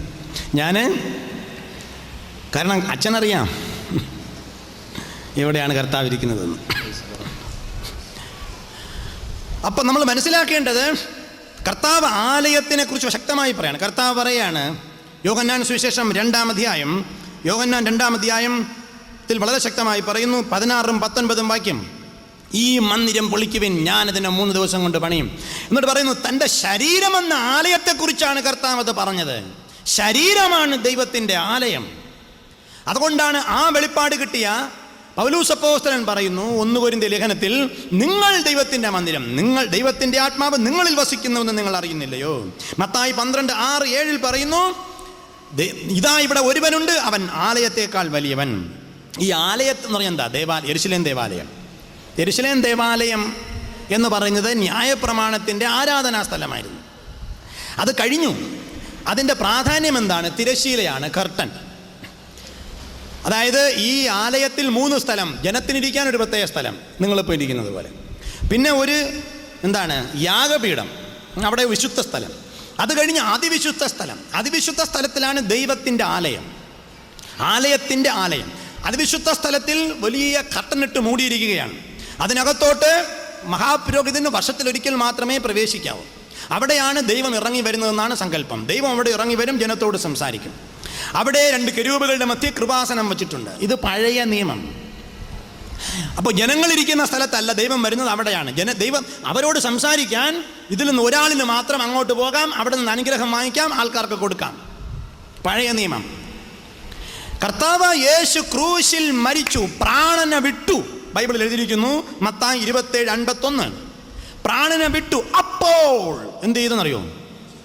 അപ്പോൾ കാര്യങ്ങളൊക്കെ അറിയാമല്ലേ നിങ്ങൾക്ക്? കൂടുതൽ അടികൊള്ളും. ബൈബിളിൽ അങ്ങനെ പറയുന്നത്. ഞാൻ വെച്ച് നിൽക്കുന്ന അറിയത്തില്ലെന്ന്. പിന്നെ എന്തിനാ അതൊക്കെ പ്രസംഗിക്കണം ഞാൻ? അപ്പോൾ ദേവാലയത്തിലെ തിരശീല മേൽ തൊട്ട് അടിയോളം 2ആയി കീറി എന്ന് അറിഞ്ഞിട്ടും അങ്ങനെ ഉള്ളിടത്ത് പോയാലേ ആരാധന വരുള്ളൂ ചിലർക്ക്. എങ്ങനെ ബ്രദറെ പോവാതിരിക്കുമെന്ന് എന്നേ കീറിക്കളഞ്ഞു കർത്താവ്. കീറിയിട്ട് പ്രഖ്യാപിച്ചു, എല്ലാവർക്കും കയറി വരാം. ഹല്ലേലൂയ. കൃപാസനത്തിലേക്ക് വരുവിൻ, യേശു വിളിച്ചിരിക്കുക. എല്ലാവർക്കും സ്വാതന്ത്ര്യം. അപ്പോൾ തിരശീല കീറിയപ്പോ പിന്നെ എന്തായെന്നറിയാമോ? ആലയം പോളിയോഹോമായി, പോളിയോഹോം ഹോളായി. ഇതുപോലത്തെ ഒരു ഓഡിറ്റോറിയമായി ആലയം. ഓഡിറ്റോറിയത്തിൽ ദൈവം വസിക്കുമെങ്കിൽ ആലയത്തിലും ദൈവം വസിക്കും. ദൈവം എല്ലായിടത്തും വസിക്കും, മനുഷ്യനുണ്ടെങ്കിൽ. പിന്നെ എടുത്തു പറയുന്നു, മനുഷ്യനിലാണ് ദൈവം വസിക്കുന്നത്. അപ്പോൾ ആലയമെന്ന് പറഞ്ഞാൽ ദൈവം എല്ലാവർക്കും കയറി വരുവാൻ സ്വാതന്ത്ര്യം കൊടുത്തിരിക്കുകയാണ്. അപ്പോൾ ആലയത്തിൽ പോയാലേ, യെരുശലേം ദേവാലയത്തിൽ പോയാലേ യാഗം നടത്താൻ പറ്റുള്ളൂ, യെരുശലേം ദേവാലയത്തിൽ പോയാലേ ദൈവത്തിൻ്റെ സാന്നിധ്യം ഉള്ളൂ എന്ന് ചിന്തിച്ച ചിന്ത മാറി. അപ്പം നിങ്ങൾ ചോദിക്കും, പിന്നെ ആരാധനയ്ക്ക് പോകണ്ടേ? ആരാധനയല്ല പോകുന്നത്, സഭായോഗത്തിനാണ് പോകുന്നത്. സഭായോഗം കൂട്ടായ്മയാണ്. അത് നമുക്ക് ഒരുമിച്ച് കൂടാൻ, ഒരുമിച്ച് സംസാരിക്കാൻ, വചനം കേൾക്കാൻ, പാട്ട് പാടാൻ, പ്രാർത്ഥിക്കാൻ, ദൈവവചനം കേൾക്കാൻ, ദൈവത്തിന് വേണ്ടി സമർപ്പിക്കാൻ, പിന്നെയും സമർപ്പിക്കുവാനൊക്കെ കൂടി വരുന്ന ഫെലോഷിപ്പാണ് നമ്മൾ കൂടി വരേണ്ടത്. അത് ദേവാലയമല്ല. ദേവാലയം മനുഷ്യ ശരീരമാണ്. മറ്റേത് ഫെലോഷിപ്പാണ്. ഫെലോഷിപ്പ് നമുക്ക് ആവശ്യമാണ് നമ്മുടെ വിശ്വാസത്തിൽ വളരാൻ. കാരണം കേൾക്കാതെ വിശ്വാസം വരത്തില്ല. അതുകൊണ്ട് ബ്രദർ പറഞ്ഞു, ഇനി പള്ളിയിൽ പോകണ്ട, അല്ലെങ്കിൽ ആരാധനയ്ക്ക് പോകണ്ട എന്നല്ല ഞാൻ പറഞ്ഞത്. പ്രത്യേകം ഓർക്കുക, ആരാധന അല്ല സഭായോഗം. ആരാധനയെക്കുറിച്ച് ഞാൻ പറയുന്നുണ്ട് അടുത്ത്. അപ്പം ആലയം എന്നുള്ള ദേവാലയം, മതത്തിൻ്റെ പ്രാധാന്യമായ ദേവാലയം എന്ന കൺസെപ്റ്റ് കർത്താവ് തകർത്തു. കർത്താവ് പറഞ്ഞു, ഈ ആലയം പൊളിച്ചു കള, ഞാനതിനെ പണിയും, അതിൻ്റെ ശരീരമാണ്. അപ്പം ദൈവത്തിന് വസിക്കാനോ അല്ലെങ്കിൽ ജനങ്ങൾക്ക് ദൈവത്തിൻ്റെ സ്ഥലമെന്നൊരു ദിവ്യത്വം കാണിക്കാനോ ഒന്നും ഒരു പ്രത്യേക സ്ഥലമില്ല പഴയ നിയമം പോലെ പുതിയ നിയമത്തിൽ. രണ്ടാമത് ആവശ്യം പുരോഹിതനാണ്. മതത്തിന് പുരോഹിതൻ വേണം. പുരോഹിതനില്ലെങ്കിൽ മതമില്ല. യേശു കർത്താവിനെ വിചാരണ ചെയ്യുന്ന സമയത്ത് മഹാപുരോഹിതൻ ചോദിച്ചു, നീ ആരാണ്? ദൈവത്തിൻ്റെ പുത്രനാണോ? യേശു പറഞ്ഞു, അതെ, ഞാൻ ദൈവത്തിൻ്റെ പുത്രനാണ് എന്ന് പറഞ്ഞപ്പോൾ മഹാപുരോഹിതൻ വസ്ത്രം പിടിച്ച് കീറിയെന്നാണ് മത്തായി സുവിശേഷം മർക്കോസ് സുവിശേഷം 14:63 പറയുന്നു, പഴയ നിയമത്തിൻ പ്രകാരം, ലേവ്യാപുസ്തകം 21:10 പ്രകാരം മഹാപുരോഹിതൻ വസ്ത്രം കീറരുത്, മുടി പിടിച്ച് പറിക്കരുത് എന്നൊക്കെ നിയമമുണ്ട്. തൻ്റെ വസ്ത്രം കീറിക്കഴിഞ്ഞാൽ അടുത്ത് കൊടുക്കാൻ, അങ്കി കൊടുക്കാൻ ആളില്ല. അടുത്ത തൻ്റെ സ്ഥാനവസ്ത്രം അടുത്ത ആളിന് കൊടുത്ത് അടുത്ത ആളിനെ മഹാപുരോഹിതനാക്കണം ന്യായപ്രമാണ പ്രകാരം. അപ്പോൾ ഇദ്ദേഹം യേശു ദൈവപുത്രൻ എന്ന് കേട്ടതും തൻ്റെ വസ്ത്രം പിടിച്ച് കീറി എന്ന് വേദപുസ്തകത്തിൽ പറയുന്നു. അതിൻ്റെ അർത്ഥം ദൈവപുത്രൻ എന്നുള്ള പ്രഖ്യാപനം നടന്നതും ഒരു പ്രത്യേകം കുറിപ്പിട്ട ആൾക്കാർക്ക് മാത്രം പുരോഹിതൻ എന്നുള്ള ചിന്തയെ കർത്താവ് എടുത്തു കളഞ്ഞിട്ട് വെളിപ്പാട് പുസ്തകം 1:6 1 പത്രോസ് 2:9-10 പറയുന്നു, എല്ലാവർക്കും പൗരോഹിത്യം കൽപ്പിച്ചു. പൗരോഹിത്യം നിർത്തിയെന്ന് പറയണ തെറ്റാ. പൗരോഹിത്യം നിർത്തിയില്ല കർത്താവ് നമ്മളെല്ലാവരെയും പുരോഹിതന്മാരും രാജാക്കന്മാരുമാക്കി തീർത്തു. ഹല്ലേലൂയ. അതാണ് 1 പത്രോസിൻ്റെ ലേഖനം 2:9 വെളിപ്പാട് 1:6 പറയുന്നത്. അപ്പോൾ ചില ആൾക്കാർ ചോദിച്ചു, അപ്പോൾ സ്ത്രീകൾക്ക് പുരോഹിതനാകാമോ? ഞാൻ പറഞ്ഞു, എന്ത് മണ്ടത്തനാണ് നിങ്ങൾ ചോദിക്കുന്നത്? എല്ലാവരെയും പുരോഹിതന്മാരാക്കി തീർത്തു യേശു, അല്ലേ? എല്ലാവരെയും രാജാക്കന്മാരും പുരോഹിതന്മാരുമാക്കി തീർത്തു കർത്താവ്. ഹല്ലേലൂയ. സ്ത്രീ പുരുഷ വ്യത്യാസമില്ലാതെ എല്ലാവരെയും പുരോഹിത രാജാക്കന്മാരുമാക്കി തീർത്തു. ഇനി നമ്മൾ പറയുന്ന ഈ പള്ളിയിൽ കാണുന്ന പുരോഹിതൻ എന്ന് പറയുന്നത്, അത് പുരോഹിതൻ നമ്മളെല്ലാവരും പുരോഹിതന്മാരാണ്. യേശുവിൻ്റെ രക്തത്തിലൂടെ, യേശുവിൽ വിശ്വസിക്കുന്നവരിലൂടെ, യേശുവിൽ വിശ്വസിക്കുന്ന എല്ലാവരെയും കർത്താവ് രാജാക്കന്മാരും പുരോഹിതന്മാരുമാക്കി തീർത്തു. എന്നാൽ നമ്മൾ കാണുന്നത് പല ശുശ്രൂഷകളാണ്. ഇടയൻ, പാസ്റ്റർ, പ്രസ്ബിറ്റർ എന്ന് പറഞ്ഞാൽ ദൈവത്തിൻ്റെ ഒരു വിളിയാണ്, ഒരു പ്രത്യേക ജോലി ദൈവം കൊടുത്തിരിക്കുക. പാസ്റ്റർ, ഇടയൻ. എല്ലാവർക്കും ഇടയനാകാൻ പറ്റില്ല. എല്ലാവരും ഇടയന്മാരോ അല്ല, എല്ലാവരും സുവിശേഷകന്മാരോ അല്ല, എല്ലാവരും പ്രവചിക്കുന്നുവോ ഇല്ല, എല്ലാവർക്കും രോഗശാന്തി വരമുണ്ടോ എന്നൊക്കെ ചോദിക്കുന്നു പൗലോസ്. അത് വേറെ. പക്ഷെ പൗരോഹിത്യം എന്നുള്ളത് എല്ലാവർക്കുമാക്കി കൊടുത്തു. പക്ഷെ എന്തുകൊണ്ടോ ഇന്നും പൂർണ്ണ സുവിശേഷം പറയുന്ന സഭകളിൽ പോലും ചില പ്രത്യേകം ആൾക്കാർക്ക് മാത്രമേ പാസ്റ്റർ ആകാവൂ, ചില പ്രത്യേകം ആൾക്കാർക്ക് മാത്രമേ പുരോഹിതനാകാവൂ എന്ന് ചിന്തിക്കുന്നവരുണ്ട്. അവർക്ക് മാത്രമേ ആശീർവാദം പറയാവൂ, അത് പ്രായം കൂടിയ ആളിനെ കൊടുക്കാവൂ. പൗലോസ് പറഞ്ഞത്, കാണുമ്പോഴൊക്കെ നിങ്ങൾ കർത്താവായ യേശുവിൻ്റെ കൃപയും പിതാവായ ദൈവത്തിൻ്റെ സ്നേഹവും പരിശുദ്ധാത്മാവിൻ്റെ കൂട്ടായ്മയും കൂടിയിരിക്കട്ടെ എന്ന് നിങ്ങൾ കാണുമ്പോഴൊക്കെ വന്ദനം പറയാനാണ് ആ വാക്യം പറഞ്ഞത്.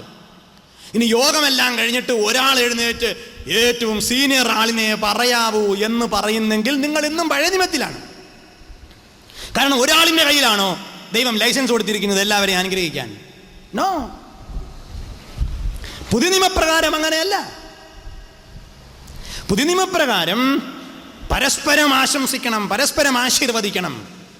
ഹല്ലേലൂയ. അങ്ങനെയാണ് പുതിയ നിയമപ്രകാരം. അപ്പോൾ ഇന്നും പൗരോഹിത്യം മനസ്സിൽ കിടക്കുന്നത് കൊണ്ടാണ് നമുക്ക് ഒരു പ്രത്യേക ആളിനെ എന്ത് ചെയ്യാവൂ, ആശീർവദിക്കാവൂ എന്ന് തോന്നുന്നത്. ഇതെല്ലാറ്റിനും മാറ്റം വരണം പുതിയ നിയമപ്രകാരം. കാരണം കർത്താവ് അത് എടുത്തു കളഞ്ഞു. അതുകൊണ്ടാണ് ഇപ്പോൾ ഭാരതത്തിൽ ഒരു വലിയ ചർച്ചാ വിഷയമാണ്, അബ്രാഹ്മണന് പൂജാരിയാകാമോ? അല്ലേ?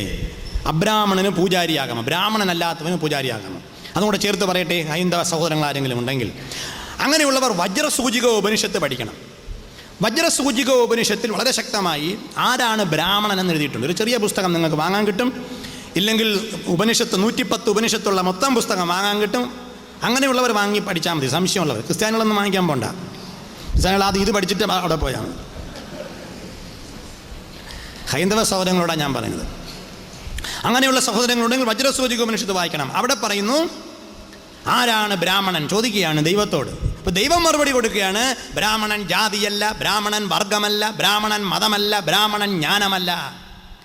എന്നിട്ട് പറയുന്നു ബ്രഹ്മമായ ദൈവം, ബ്രഹ്മം എന്ന് വെച്ചാൽ ദൈവം, ദൈവത്തെ ഉള്ളിൽ ഗ്രഹിച്ചുകൊണ്ട്, ദൈവത്തെ ഉള്ളിൽ ഗ്രഹിച്ചുകൊണ്ട് ജീവിക്കുന്നവനാണ് ബ്രാഹ്മണൻ. അത് പറയുന്നത് ഇങ്ങനെയാണ്, ഒരു നെല്ലിക്കായെ കയ്യിലെടുത്ത് സൂക്ഷിക്കുന്നത് പോലെ ബ്രഹ്മത്തെ, ലോകം മുഴുവനും സൃഷ്ടിച്ച ദൈവത്തെ, വളരെ വിശദമായി ദൈവമാരെന്നോട് പറയുന്നുണ്ട്, ആ ദൈവത്തെ ഹൃദയത്തിൽ സൂക്ഷിക്കുന്നവൻ, ദൈവത്തെ ഗ്രഹിച്ചിരിക്കുന്നവനാണ് ബ്രാഹ്മണൻ. എന്നിട്ട് പറയുന്നു അങ്ങനെയെങ്കിൽ ചണ്ടാളനും ഒരു ബ്രാഹ്മണനാകാം. വജ്രസൂചിക ഉപനിഷത്തിൽ എഴുതിയിരിക്കുക. ചണ്ടാളൻ എന്ന് പറഞ്ഞാൽ അൺടച്ചബിൾസ്, തൊട്ടുകൂടാ തീണ്ടിക്കൂടാ എന്ന് പറയുന്ന ജാതി കുറഞ്ഞവന് പോലും ഒരു ബ്രാഹ്മണനാകാം. ദൈവത്തെ ഹൃദയത്തിൽ ഉള്ള എല്ലാവനും ബ്രാഹ്മണനാണ്. അങ്ങനെയെങ്കിലും ഇവിടെ ഇരിക്കുന്ന എല്ലാവരും ബ്രാഹ്മണനാണ്. ചില ആൾക്കാർ പറയുന്നത് ഞങ്ങൾ മാത്രമാണ് ബ്രാഹ്മണ കുലത്തിൽ നിന്ന് രക്ഷിക്കപ്പെട്ടവെന്ന ക്രിസ്ത്യാനികൾ. മണ്ടത്തരം. ചില ആൾക്കാർ പറയും, നോട്ടീസ് അടിക്കുമ്പോൾ പറയും, ബ്രാഹ്മണനായിരുന്നു, ഇപ്പോൾ വിശ്വാസത്തിൽ വന്ന ഒരു Hindu Brahmin converted to Christianity. Foolishness. ചിലരൊക്കെ സാക്ഷ്യം പറയും, ഞാൻ പണ്ട് ബ്രാഹ്മണനായിരുന്നു. നീ ആരാ ബ്രാഹ്മണൻ എന്ന് പറഞ്ഞാൽ? നിനക്ക് എന്തറിയാം ബ്രാഹ്മണത്വത്തെ കുറിച്ച്? Read about Brahminism from Indian philosophy, from Hinduism. ഹിന്ദുയിസത്തിൽ പഠിക്കും. ഇടയ്ക്ക് ഒരാളോ സാക്ഷി പറഞ്ഞു, അവൻ ബ്രാഹ്മണനായിരുന്നു, പൂജാരിയായിരുന്നു, അവൻ്റെ കാല് കഴുകി ആൾക്കാർ കുടിക്കുമായിരുന്നു, ഇപ്പോൾ അവൻ കൺവെൻഷന് പ്രസംഗിക്കുന്നു, യേശു അവനെ വിളിച്ചു, ഇപ്പോൾ അവൻ ആന കൊടുത്തു, തേരാളി കൊടുത്തു. ഇത് കേൾക്കുമ്പോൾ എനിക്ക് സങ്കടം വരും. ഇതൊക്കെയാണോ ദൈവത്തിൻ്റെ മുമ്പിൽ പിന്നെ പ്രശംസിക്കാനുള്ള വലിയ കാര്യങ്ങൾ? ആരാ ബ്രാഹ്മണൻ? വളരെ വളരെ ശക്തമായി ഇന്ത്യൻ കോണ്ടക്സ്റ്റിൽ പറയുന്നു, ചണ്ടാളനും ബ്രാഹ്മണനാകാം. പിന്നെ ആരാ ഇങ്ങനെയൊക്കെ ബ്രാഹ്മണനാക്കിയത്? കയ്യൂക്കുള്ളവൻ കാര്യക്കാരൻ. ആര്യ സമൂഹം ഭാരതത്തിൽ വന്നപ്പോൾ പാവപ്പെട്ടവനെ അടിച്ചമർത്തി ദ്രവീഡിയന്മാരെയെല്ലാം തെക്കേ ഇന്ത്യയിലേക്ക് ഓടിച്ചു. തെക്കേ ഇന്ത്യയിലുള്ള എല്ലാം ദ്രവീഡിയന്മാരാണ്, ദ്രാവിഡ വർഗം. ഓക്കെ, അങ്ങനെ തെക്കേ ഇന്ത്യയിലേക്ക് വന്ന എല്ലാവരും ദ്രാവിഡ വർഗമാണ്. ബാക്കി കുറേ ആര്യന്മാരും വെളിയിൽ നിന്ന് വന്നിട്ടുണ്ട്. അങ്ങനെ വെളിയിൽ നിന്ന് വന്ന ആര്യന്മാർ ബ്രാഹ്മണന്മാരാണെന്ന് പിന്നെ പറഞ്ഞു. കാരണം അന്ന് പിന്നെ ചാതുർവർണ്ണ്യം മഹാസൃഷ്ടം, ചാതുർവർണ്ണ്യം 4 വർണ്ണങ്ങളായി തിരിച്ചത് ദൈവത്തിൻ്റെ സൃഷ്ടിയാണ് എന്ന് പറഞ്ഞു വച്ചത് ശരിക്കും പറഞ്ഞാൽ ജാതി ആയിരുന്നില്ല. അത് പറഞ്ഞത് ഡിവിഷൻ ഓഫ് ലേബറാണ്, ഓരോരുത്തർ ചെയ്യുന്ന ജോലി. ശരിക്കും പറഞ്ഞാൽ പൗലൂസ് പറഞ്ഞതുപോലെ, പൗലൂസ് പറഞ്ഞില്ല എല്ലാവർക്കും കൈയാകാൻ പറ്റില്ല, എല്ലാവർക്കും കാലാകാൻ പറ്റില്ല, എല്ലാവർക്കും കണ്ണാകാൻ പറ്റില്ല, കൈയുടെ ജോലി ചെയ്യണം, കണ്ണിൻ്റെ ജോലി ചെയ്യണം. ഇതുപോലെ ഡിവിഷൻ ഓഫ് ലേബറാണ് ശരിക്കും പറഞ്ഞാൽ ചാതുർവർണ്ണ്യം. പക്ഷെ കുറേ കാലം കഴിഞ്ഞപ്പോൾ എന്ത് ചെയ്തു? കയ്യൂക്കുള്ളവൻ കാര്യക്കാരനായി മാറുകയും അടിച്ചമർത്തപ്പെടുകയും ചെയ്തു പാവപ്പെട്ടവൻ. അങ്ങനെ കുറേ പേർ, നല്ല നല്ല കഴിവുള്ളവർ കാടുകളിലേക്ക് ഓടിപ്പോയി, കുറേ പേർ ഗ്രാമങ്ങളിലേക്ക്, കുഗ്രാമങ്ങളിലേക്ക് ഓടിപ്പോയി. നല്ല നല്ല ഫലഭൂയിഷ്ടമായ സ്ഥലങ്ങളെല്ലാം ആര്യന്മാർ പിടിച്ചടക്കി. എന്നിട്ട് അവർ പറഞ്ഞു, നമ്മളാണ് ബ്രാഹ്മണന്മാർ, ഈ കാണുന്ന പുസ്തകത്തിലുള്ള ബ്രാഹ്മണന്മാർ നമ്മളാണ്. ഇങ്ങനെയൊക്കെയാണ് പിന്നെ അതിനെ എക്സ്പ്ലോയിറ്റ് ചെയ്തത്. അതുകൊണ്ട് ക്രൈസ്തവരുടെ ഇടയിൽ ഇതൊന്നും പാടില്ല. യേശു പറയുന്നു, നിങ്ങളെല്ലാം ഒന്നാണ്. ബൈബിൾ വിശ്വസിക്കുന്ന ക്രിസ്ത്യാനികളൊന്ന് കൈയുയർത്തിയേ. ബൈബിൾ ഉള്ളവർ ബൈബിളും കൂടി എടുത്തൊന്ന് കൈയുയർത്തിയേ പ്ലീസ്. വിശ്വസിക്കുന്നോ നിങ്ങൾ? ശരിക്കും വിശ്വസിക്കുന്നുണ്ടോ? ഉണ്ട്, കൈചേർത്തിട്ടുണ്ട്. നമ്മളെല്ലാവരും ഒരു അപ്പൻ്റെയും അമ്മയുടെയും മക്കളാണോ? അത് വിശ്വസിക്കാൻ ഉയർത്തി. ആദാമിൽ നിന്ന് ജനിച്ചവരാണെന്ന് വിശ്വസിക്കുന്നു. വിശ്വസിക്കാത്തവരുണ്ട്, കൈ ഉയർത്തി. വിശ്വസിക്കാത്തവർ കൈ ഉയർത്തി. വിശ്വസിക്കാത്തവർക്ക് എഴുന്നേറ്റ് പോകാം നേരത്തെ. ഒരച്ഛൻ്റെയും അമ്മയുടെയും മക്കളാണ് മനുഷ്യകുലം എന്ന് വിശ്വസിക്കുന്നെങ്കിൽ പിന്നെ ജാതിയുണ്ടോ? ഉണ്ടോ സാറേ? പറഞ്ഞേ നിങ്ങൾ. ഉണ്ടോ? ഇല്ലേ? ഇല്ലെന്നുള്ള കൈ ഉയർത്തി. പലരും കൈ ഉയർത്തുന്നില്ലല്ലോ. അവർക്കറിയാം അടുത്ത് ഞാൻ കുരുക്കുവന്നവരെ.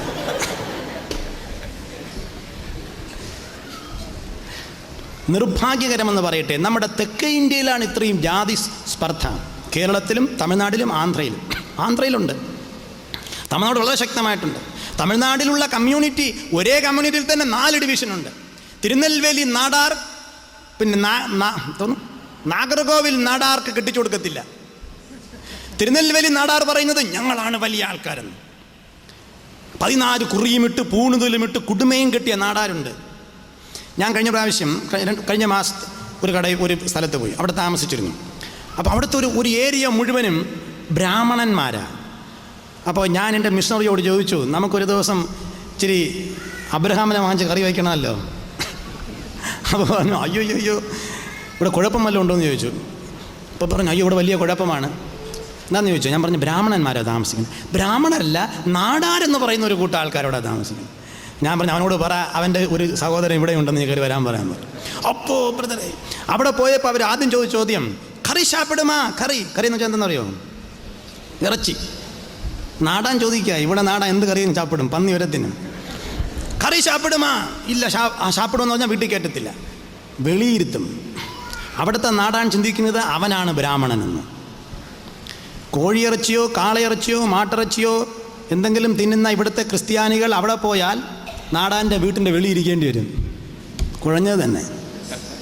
അപ്പം നമ്മൾ പറയും നമ്മളാണ് ബ്രാഹ്മണൻ, അവിടെ ചെന്നാൽ പറയും അവരാണ് ബ്രാഹ്മണൻ എന്ന് പറയും. ഒരു വലിയ നാടാർ സ്ട്രീറ്റ് ഉണ്ട് മദ്രാസിൽ.